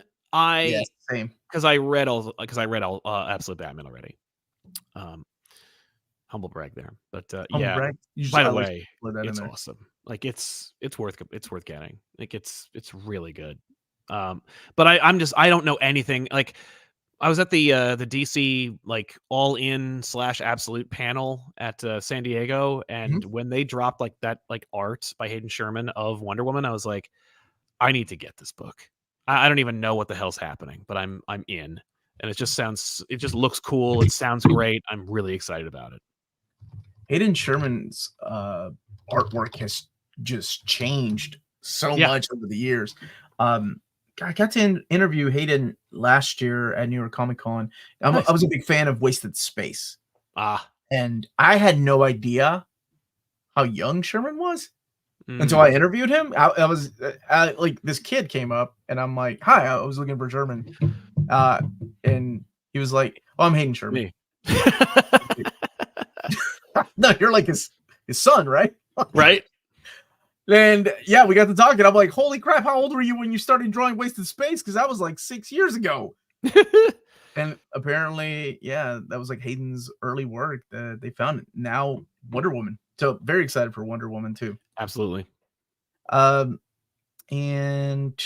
Kingsport Cow, were both y'all's wives interested in comics when you pursued them? Let's see y'all together. Omar needs to drive to Jersey soon. Family road trip. Okay, I'll take Melanie with me. Yeah, was your wife into comics before No. meeting you? No, she was into superhero properties or comic Mhm. adjacent stuff and made it very easy. Like, she grew up watching, like, Gargoyles, and she loved Gargoyles, and, like, that helped because it's, like, serialized fiction with fantastical characters and alliterative names, and so, like, that really helped out a lot. Mhm. Um, she loved the X-Men animated series when, that was happening, and she loved that show too, and, like, the Batman animated series as well. So, like, she was familiar with all these universes, and to an intimate degree that, like, she normally wouldn't have if she was only, like, watching, you know, the movies and stuff. So when I came along, I was like, "Hey, I'm into comics, and you don't have to be." And but I had them all over the place, and I was like, "Well, you might want to check out this," like, because I knew her sensibilities in video games and movies and stuff, and so I handed her a few things, and it goes to show you never know what they're gonna like, what people are gonna respond to, because like I was like, well, maybe you'll like Preacher, but she was like, she picked up 1602 and was like, this is outrageously amazing, and it completely hit her Neil right. Gaiman, nobody talks about that series. That's I awesome. know, and she loved that book, man, and like the Kubert art, so good. But yeah, she loved 1602, and that helped like open her world up, and she got into like all these different Vertigo series and everything like that. Now she's right there with the rest of them. What about you? Melanie has been in a comic since she was in middle school. Like, No kidding. Yeah, she's 4 years younger than I am, and I worked at the comic book store that she used to frequent, but not when she was going. I had already gone to college because she was going. Yes, like by the time she was in the 6th grade, I was already sophomore in college. But she would go to the store, and that's like whenever she had like birthday money and stuff, that's where she would go and spend it. Uh, Awesome. and it was mainly, I think it was either the Spider-Man or X-Men animated series that got her into comics. So that's wonderful that worked. And much like everybody else, she had stopped reading by the time she went to college. And then when she met me, I had just started like coming back into comics. So she was curious about those things. And I was like, oh yeah, let me tell you, this is collected editions. This is like what single issues have evolved to. Mhm. But yeah, it was really cool because we got to chat about all these old stories, and she would quiz me about certain artists, and she was like, remember who did like this particular story in Spectacular Spider-Man, Light the Night? And I'm like, shh, I got that. Yes. But it was really cool. Because I had dated girls that had like, oh no, I did date a girl that she was big into comics when I wasn't. Like when I was not getting comics, and that's kind of how I kept up with things. Like, oh, what are the X-Men up to these days? I think it was like, it's that issue of Chris Bachalo with Phoenix on the cover, and she's like, "Well, Oh, yeah. Phoenix is back," and I'm like, "Been there, done that, whatever." Right. But it's just one of those things that I think is really cool. You never know what kind of people you run into that are into comics. And it seems like, when I was working at the comic book store these days, there seem to be a lot more women that are into comics than when I was. I can tell you, like, now keep in mind, this is also a small town in Kentucky where I worked at a comic book store.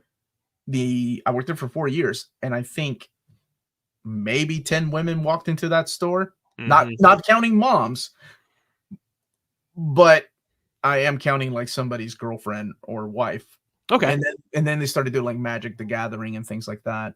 Oh, yeah. And that's when I started noticing more women. But it seems like it's more accessible now towards women than it has been ever. Oh, yeah. No, I would hope so. I mean, based on what I remember of how I it's funny because, I didn't think, I'm a dumb boy. I don't know anything, and I just kind of like bumbled through life for a lot of it, and I learned a lot about like perspective and you know not catering, but rather like understanding people's point of view and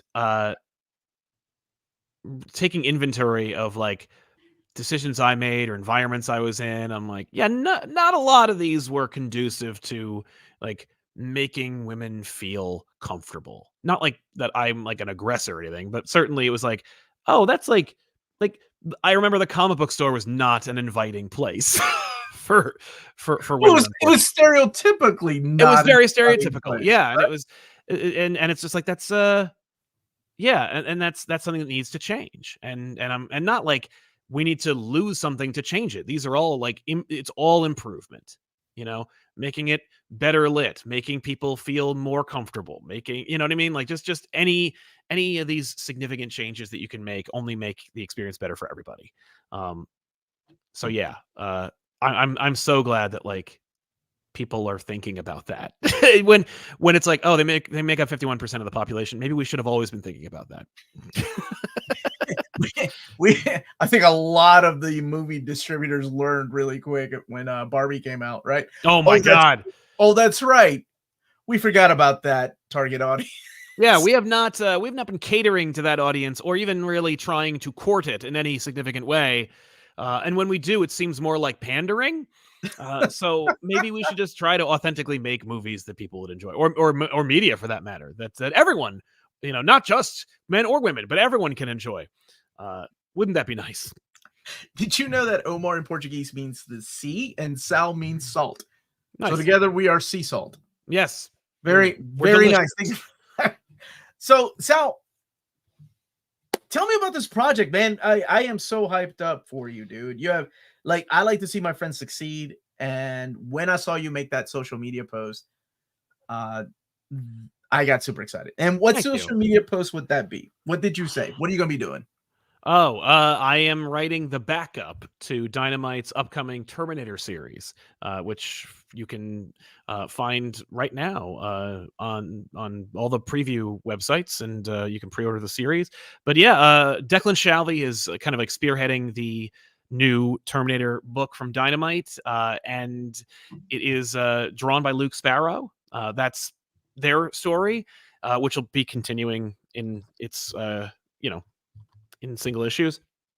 And I'm writing a backup. Like it's the idea is it's a 10-page story that will be split up 2 pages at a time in the back of the main book. So you read the first issue of Declan Shalvey and Luke Sparrow's Terminator book. You keep going, and you'll get 2 pages of my story with artist Colin Craker, and it'll be a completely different story that's kind of set in the same world. You know, like I'm not doing something that's drastically different. It's just it's another snapshot of like what's going on with Terminators in that world, and it'll be 2 pages at a time for, I guess, the ensuing 5-issue story arc that's going to be happening. And so yeah, and it was it's funny how it all came together, but I'm like, man, I'm busting. It's awesome. Like it's just an amazing time getting to have the ability to write in a script, like, and then the Terminator does this, and then you know, to see pages come in, that was another like just genuine thrill that I'm actually not a stranger to, because I've self-published books before, which is part of what got me the job. Is that I have any experience actually doing this. It's not just like me going like, I have 100,000 subscribers and I like Terminator. Could I have a book? Like, no, they were like, please tell me that you can write in any way. And I'm like, you tell me. Here's all these books that I've made that like no one's read. And they were so like, you're not a nepo baby. You're not a nepo baby. Oh, hell no. Oh, no, I do not have like friends in high places. J.J. Abrams did not like... Yeah, did not like tap me on the shoulder and go, it's time, son. Get to work. No, this was just like, I mean, I had been working with Dynamite in a limited capacity where, like, you know, they'd contact me and they'd be like, hey, do you like any of these things that we're putting out? And I was like, well, you know, I'm interested in this, that, and the other thing. Like, well, we'll put you in touch with like Christopher Priest and stuff, and you can promote the book using like an interview with him and that, you know, a couple other side projects like that. And then I was like, and it's funny because unbeknownst to that, like unrelated to that, I was aggressively pursuing the Terminator franchise because I have tried over the many years to do other stories in comics. Like I've pitched my own books, and when Lions Forge had the Dinosaurs license, I was like, hey, is there any way that I can help write some Dinosaurs? And I never heard back. Who remembers that cartoon? I know, right? But it's my friend Ethan actually is a huge, he finds it so amazing and funny. And I thought it'd be like a great just kind of like thing for us. I'd be like, well, me and Ethan will write the dinosaurs, one shot or whatever they let us work on. I don't think they even lasted a season. Like, no, it was. oh, no. I liked it. I love that cartoon. I just it's people talk ridiculous. about it. That's awesome. It's ridiculous. It didn't last a season. But I don't think it even got action figures. I think there's like prototypes that are like some were circulating. That's so sad because these were anthropomorphic like dinosaurs. They're so cool. Oh no, they how did that not catch on? What the hell? I know, they would have been amazing. But anyway, so I've been trying to break in some measure, and it's really not like I want to write Spider-Man. I would, but like I haven't been like trying aggressively to do that ever since I became a YouTuber. I was like, this is the job. I love doing this, and it's so much fun. And I don't want to even like. And it's funny because my folks and loved ones have been like, when are you going to write again? When are you going to do something creative again? And I'm like, I'm doing creative stuff every day. I'm doing this, and I love it. No, really, but really creative, Sal. Right, but for real, But the thing is, I used to write a lot, and so like they were like, when are you going to like express yourself that way? And I'm like, I don't know, man. I'm having too much fun. But when it came to Terminator, I was like, I should find out who has the license and if I can work something out with that. And so I contacted like every publisher, like, sure, Dynamite, but Dark Horse and IDW and Boom Studios, and all of them were like, I don't know. And I'm like, what do you mean you don't know? It's just been languishing somewhere. Like, does someone have comics? Right, yeah. Exactly. Oh no, the last comic was actually from Dynamite. It was RoboCop Terminator Kill Human. But I was like, who has it? And then one day I was scrolling through Instagram and I saw an ad from Dynamite for the backer kit to like reprint the Terminator books from Dark Horse, and I was like, you have it. And so I contacted them. I'm like, can I promote this? I love Terminator. I want to help. And they were like, yeah. And then I'm like, and by the way, and you could say no, but would you entertain the prospect of me having anything to do with if you were working on a new series, anything like that? And they were like, well, and again, that's where it came from. Like, well, what would you want to do? Do you have any experience doing it? Can you? Is it is that kind of thing? And so they gave it to an editor, and the editor looked it over, and he's like, this is we can work with this. It's not, it's not like it's in crayon. And so we worked it out, and it was funny because it was pitched as like a 10-pager. I think it was an 8-page originally. I think the folks involved were like, "Oh, we'll do an 8-page story," and I was like, "Okay." I'm like, "Here's an idea I have. It's a pitch," and they were like, "This is a 4 to 6 issue miniseries," and I was like, "Oh, is it? Oh, I'm sorry." And they were like, "We're thinking 10 pages," and I'm like, "All right, it worked. It worked. Okay, that worked, man." Yeah, I got 2 extra pages. So they were like, yeah, so it'll be 10 pages split up. And I think they were probably going to go with 10 anyway. I think they were like, oh no, we're adding another issue. Let's make it 10. But yeah, I'm, and so I whipped up some pitches. I sent them off.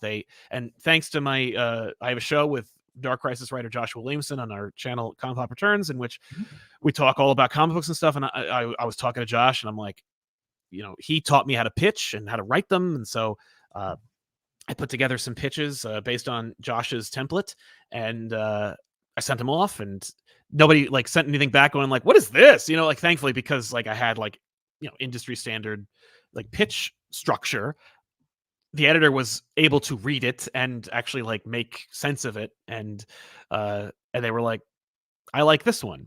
And, so, and then I got to write a script and then send it off, and the editor put it together. I mean, this is how comic books are made. You write a script and then send it off, and they edit it, and you make it better. I mean, honestly, this. This is how comic books are made, but not that quick. No. Sometimes, except for this one. This one is. I'm surprised. What I'm saying? Like, this was like. Oh no, it was fast. It was, and by the way, I remember when that was announced, and then when you made your thing, I'm like, that's awesome. They were planning this for a while. Yeah, no. And by the way, I'm sure they were planning this, but like my involvement was like unexpected. But it was still at a good phase. It wasn't like they were in the middle of anything and they like threw something out. It was just like, well, we're still at a point where we could accommodate that, or where we could factor that in, and so. They did, and here we go. And I got like, it's fun because like I sent out the script and got some feedback and connected with Colin, and Colin's excited about working on the book and drawing it. He's coloring Sparrow's work on the main book and doing the pencils for. Oh, actually, he's doing the pencils, inks, and colors for our story, for our 10-issue story, or 10-page story. How did you get connected with him? They had him. Like, I think the idea was because Declan is kind of like spearheading the Terminator project, and he's working with Sparrow, who is, I believe they know each other, and they're all Colin's coloring it, and so Declan's like, I'd like it to feel connected. I don't want it to feel like it's a completely different story, like book. When I want the book to flow. So to maintain that consistency, is like, well, and since Colin does his own sequentials as well, he was like, well, why don't we use Colin, and Colin will color it, and so it'll have like this kind of like visual symmetry throughout the whole run. And it's great because they were like, we're thinking Colin, and I'm like, that sounds great, and I'm like, so I immediately looked him up, and he has a website, and I looked at his sequentials, which any good artist has, like a breakdown of like, here's my covers, here's my sequentials. Sequentials, by the way, are just like a page, like an actual page of like panels and stuff. And that wasn't for you, Amar. I know you know what that is, but I'm just saying for the audience. Never heard of that. Well, so they call comic book pages sequentials, where it's like sequential storytelling. Here's the story. And you got to see that beforehand. Yeah. So I got to see like that and I'm like, he's great. And it's funny because when I was talking to Declan, he was like, I'm thinking, we're thinking about this guy, and they sent me like a full page image that he did of a Terminator, and I was like, this is great. Like, it's cool. It's great. It's gonna be awesome. And I got the first 2 pages back, and that was, dude works fast. Like, he's gonna do very well for himself.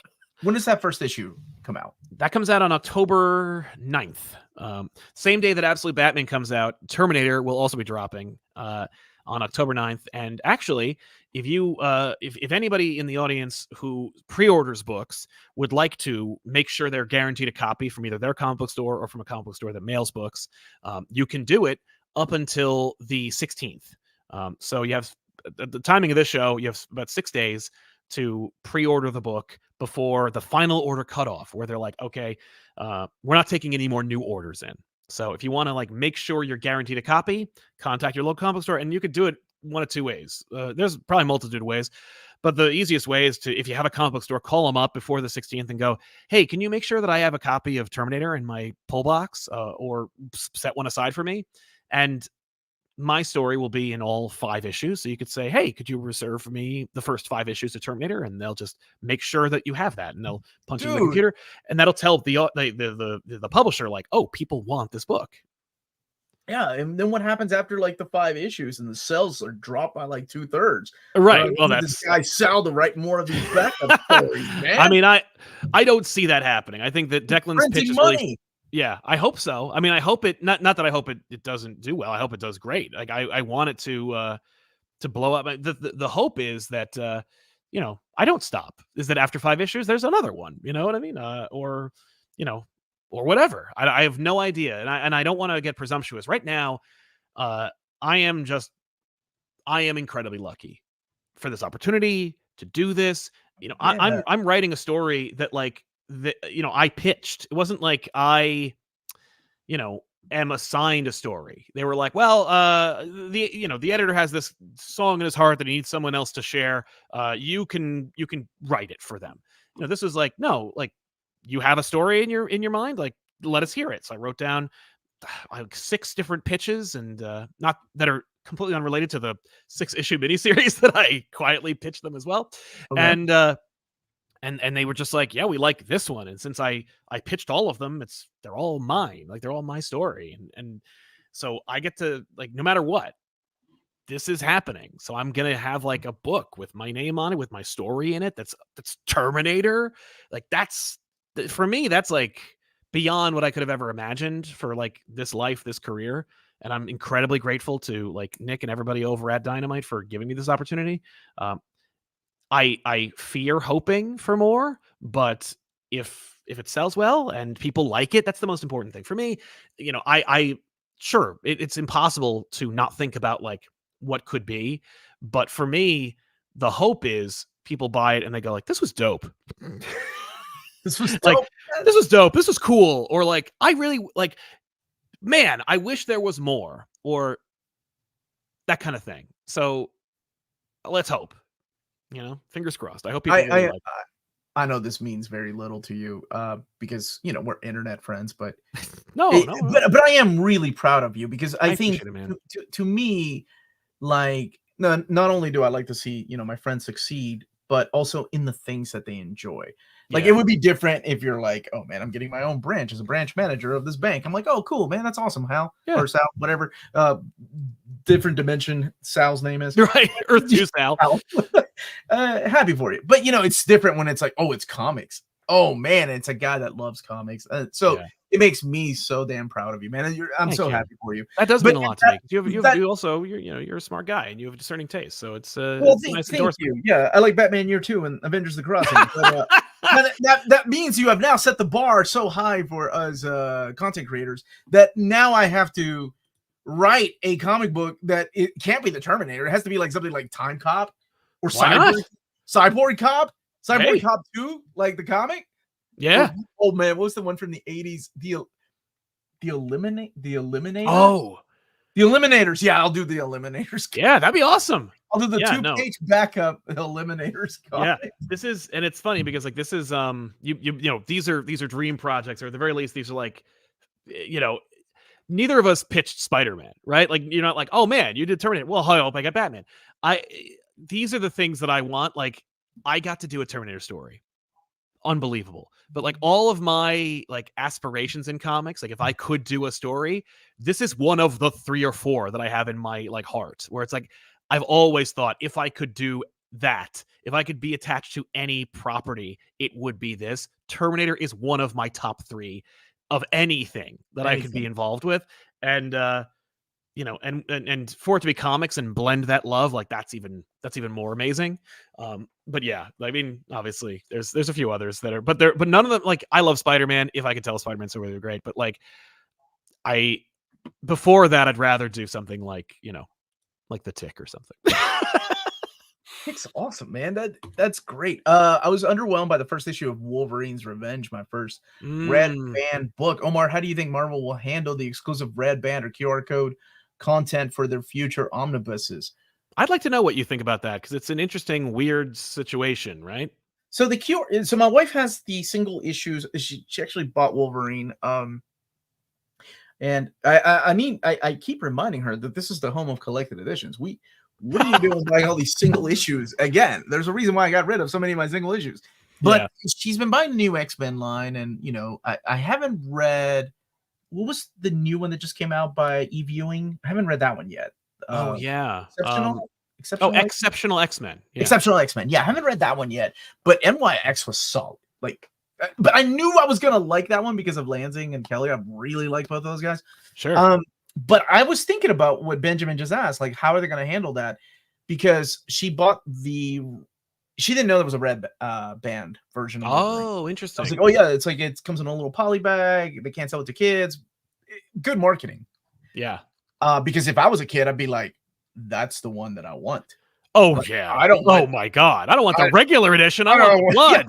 I don't want the nerd version of Wolverine. I want the man's version of Wolverine. So I was thinking, how are they going to do that? Because they said that it wouldn't be collected. But I mean, honestly, the way that I probably see it happening, and I know nothing of their marketing. I don't know how they work. I don't work for Marvel. I don't know how many times I've said that, but just in case. What they probably will do is print a trade paperback or a hardcover of Wolverine. I mean, it's Hickman and Capullo. Come on. We're going to get everything. Treatment. It's getting all kinds of versions. Yeah. And then maybe a year or two from now, they'll release like a deluxe hardcover that will be the red band stuff with the QR, the extra goodies that you're like, but I just bought this. As you're handing your credit card over, but I just bought that like last year. I do the same thing. Yeah. Or you can have both copies, one for the kids and one for you to enjoy. Exactly. But I think that's the way that we'll probably handle something like that in collected editions, because they did say they're not going to be collecting those red band stuff. So that's interesting. Do they count digital sales or only physical from local comic book stores? I don't think comic book stores really count digital sales. No, I'm sorry. You're talking about only physical from local comic book stores. You mean publishers? Like, I assume publishers. They count everything. They do count everything. Market. Yeah. Yeah. But they differentiate. Like they do know the difference. It's not like they just throw it all in a pile and then calculate the whole number. Like they have digital sales and physical sales. That's why, like, it's really interesting, like how much you learn behind the scenes. But like, I know your local comic book store. Sal was just talking about like the FOC, right? Like the final cutoff. So to order the Terminator book, for example, whereas Amazon, when it's a collected edition, has an algorithm. There is no guy going, "Oh, I wonder how many copies of Terminator I'll get." Yeah, it's so true. There isn't. There is a machine that does the numbers. That's like, okay, Terminator the movie sold this many copies. This comic sold this many copies. Blah blah blah. 8,000 copies. I don't know. It's weird. It's not like, it's not a man or a woman sitting behind a desk like crunching numbers going, oh my god, how many copies of Terminator? Right, and making decisions based on like trend and their expectations and like the temperature of like the culture. They're just like, nope, cold, calculating, robotic efficiency. Just this is what the market bears. That's the way it's been, and that's why there's sometimes goof ups on prices, because they pull from different numbers and systems. So it's a lot of fun to learn, and why there was a big Amazon glitch in 2010. Why prices of Omnis were like $8. What were they? $8.88, and I think Barnes and Noble was like $10.96. But yeah, they count everything. But as Sal said, like they're separated. Yeah. So they need to know what to focus on, which is why they have like direct market things. And it's really cool. I love the companies that do love showing the like direct market. Yeah. Like the livelihood of the comic book stores are, of course, these comics, right? Like, they couldn't keep the lights on if it wasn't for new comics. Jack, thank you for the super chat, buddy. Name any artist throughout comics history that possesses strong sequential storytelling techniques with regard to anatomy, gesture, and composition. Yeah, Jack, that's like, why couldn't you ask me name an artist that draws pretty pictures? Yeah, come on, man. This is near mint condition, not ComicPop. Those guys. All right. I don't know. This is tough because everybody's definition is different, and also it's all subjective, right? Who I find. But honestly, I mean, John Cassidy was up there. It's true. When it comes to anatomy and storytelling, like he didn't confuse one for the other or favor one or the other. Like you saw one version of the character and it was consistently throughout the whole thing, but didn't forget to make them dynamic. And the guy had like a hyper realistic style. Like it wasn't like at the time that he was coming on, like everybody had the Jim Lee house style, or the Todd McFarlane style. He was just kind of like, no, I'm gonna draw things the traditional way. This is how some humans look, and he stood out. So I don't. Maybe it sucks because he just, we lost him yesterday, and but he does come to mind. Absolutely. Without going like Hal Foster and all those, the classic artists, but throughout comics history, I would go with someone like that. Yeah. There's I'm trying to remember his name, and I always crap. It's a name I should know off the top of my head, and I always screw it up. See, this is why AI 30-second videos on exactly. TikTok. We've already lost it. But you can't ask them you can't ask them these questions. It already knows the answer before you ask. It's in your algorithm, man. Exactly. This is gonna kill me. Who am I thinking of? It's he drew Excalibur and Alan Davis. Alan Davis. Okay. Alan Davis is one. Alan Davis is a huge influence for me. Yeah, especially with Paul Mary. Absolutely, yeah. And it's completely unfair to like name all these people when you've got like Alex Ross, painting real people in comic books. Oh yeah, he's awesome. No, it's true. Yeah, it's weird. Alan Davis. Arthur Adams, another one for me, where I'm like, it's just so consistent and so exciting and he's so good. I love Arthur Adams. Adams. Why did people have a meltdown over the new bat symbol? Thank you, Jordan. People want to have a meltdown. It's different. I think people were already ready to hate it. It's a big Batman. Yep. I'm sure Frank Miller, if the internet was around when The Dark Knight, when you first saw like the pictures of The Dark Knight, I'm sure it would have been the same thing with Frank. What is Frank Miller doing? This is about Batman. That's a big guy. That's not Batman.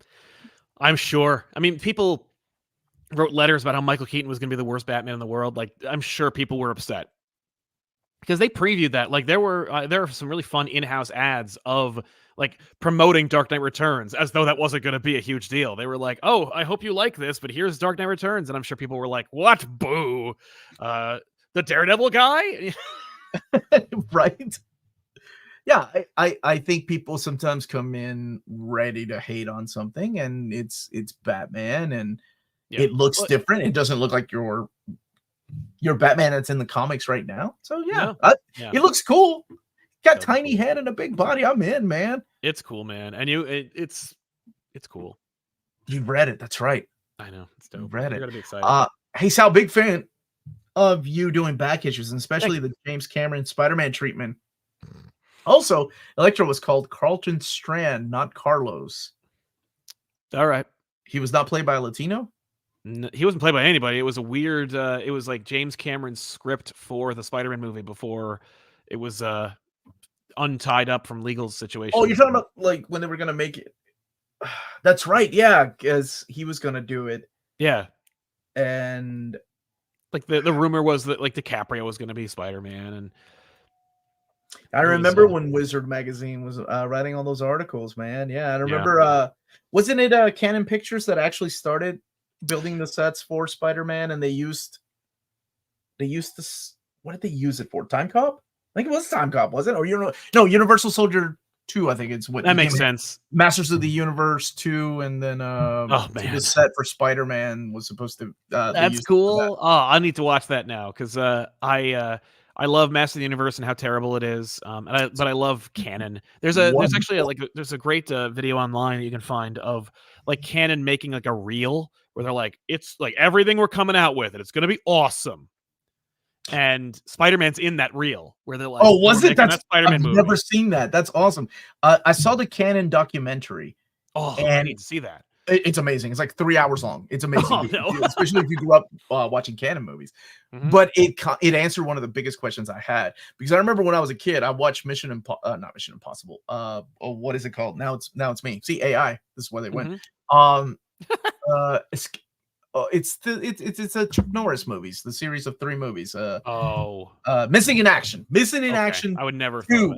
So Missing in Action 2 came out, and I watched it. I'm like, is this like Star Wars? Was there like a part 1? So what happened was, like, in the documentary canon they talked about how they released Missing in Action 2 before 1 because they were like, this is a better movie. Let's go ahead and because they were filming at the same time. They were like, let's go ahead and release Missing in Action 2. And the guys that owned it were like, it will make sense. And people were like, this is a really weird decision. They're like, it'll make sense. And sure enough, people like me were just confused. I'm like, where's Missing in Action 1? Yeah. Are you guys excited for All In? We are giving the issue out to Trinity subscribers for free and for walk-ins. Wow. Buy 4 DC books, get the special free. Thank you, Vance. That's fun. Yeah, I'm in for new things, of course. I will try it out. Yeah, All In is great. I've also read that, and it's dope. You gotta pick it up, folks. It's really cool, really fun idea. I read it wrong because I read it in PDF, but it's like in physical, it's gonna be a lot more fun because it's like it's this book where you read one side, you flip it over, you can read another, you can refer to it. It complements itself. It's one story, 2 different perspectives, and DC's doing this thing. I don't know if we talked about this. Not have we talked about this, but like, has it been said that basically if you buy 4 DC books, or if you buy a certain amount of DC books of any type at a comic book store, you'll get the JLA Unlimited membership card that like is unveiled in DC All In. Like it's gonna be this whole thing. It's really cool. A physical card. You get a physical card. You get to be a member of the Justice League. It's like the Merry Marvel Band. Yeah, that worked back then. I remember the rings. I had Jeff Johns on the show yesterday. It was like the rings were such a amazing marketing. Like they were. Oh no, I was getting single issues then, and I had to get the single issues to get the rings, man. No. Archie versus the Terminator. I'd fought the Punisher. Yeah. So listen, Sal, you've been here for a couple hours, man, and I've been having a blast. But I just realized it's been a couple of hours. Right. But I want to thank you for your time. And thank you, man. It's been a lot of fun. I love hanging out with you. Dude, we should do this more often. And I know I say that and you say that all the time, but Yes. we really should. And let's meet up at New York Comic Con and talk a little more. And again, congratulations. That issue comes out the first week of October. Is that right? October 9th. October So week. yeah, second week in October. So if you, but All In comes out on October 2, and then me and All-Star Batman are coming. Or I'm sorry, All-Star Batman, Absolute Batman are coming out on October 9th. By the way, Zap Comics in Wayne, New Jersey was kind enough to like offer us immediately, like when we made these social media posts that you saw regarding me writing a backup for Terminator, Zap Comics in Wayne, New Jersey was immediately like, and we'll do the exclusive signing. So on October 9th, when the book comes out, I will be at Zap Comics in Wayne, New Jersey between 5 and 7 p.m. signing books. So if you want to come by, it'll be great to see you. Dude, that's awesome. Exclusive, you say? Oh, yes. I believe there might be a bidding war the next time. I will fly you into Kentucky. Right. We have a few comic book stores that I'm like, you didn't call? But I'm thrilled that I love Zap. It's a fantastic store, and if you have never been, tons of books, totally worth checking out. We had Jim Lee at one of our local stores. Jim Lee, I don't think has ever been to Kentucky, and I've been a fan of Jim Lee for years, and I've always liked him. And out of nowhere, I think his daughter's into horses, and he's like, "Hey, he called a local comic book store." And he's like, "Hey, I'm Jim Lee. I'd like to come and sign." And they were like, "What?" And I'm gonna be in Kentucky, and I've got a couple hours to kill. I can be there from like 10 to 2. Is that cool? And they were like, "Yes, that's very cool." Yeah. And man, I heard about it through a friend of mine. I called that shop, and I'm like, "Dude, why'd you call me?" And they were like, "I don't even know where to put Jim Lee, man. I'm freaking out." It was so cool and random, man. Did you get to go? No, I did not. I have remember that responsibility thing? Like, I have a Saturday live stream. Yep. I guess I could have streamed it from the line, this long line of meeting Jim Lee. But again, Sal, dude, thank you so much for being here, dude. And you are always welcome back. Congratulations. I love talking comics with you. Same, buddy. And just talking about this YouTube life that has been crazy. I know. It's solitary life, man. It's tough. Like, folks, we spent like a lot of time talking about inside baseball and like kind of like this world. And I promise you, like, it's so hard to find people that like share the same experience. And so it's nice to like get together and shoot the shit and get like kind of reacquainted with that. Because otherwise it's just you with your head down most of the time, There's a lot of that. I mean, that is the one thing I miss about working is like other people to complain about working with, right? Yeah. Like other people that complain like that was a bad day. Yeah. And you know why, right? Like people, yeah. But you're looking in the mirror and you're like, you damn right. That's it. Thank you everybody for watching, and go and check out ComicPop. There's many channels. Thank you so much, James, for putting the links in the description of the video. Everyone have a wonderful day. Go enjoy the rest of your Tuesday, whatever day it is.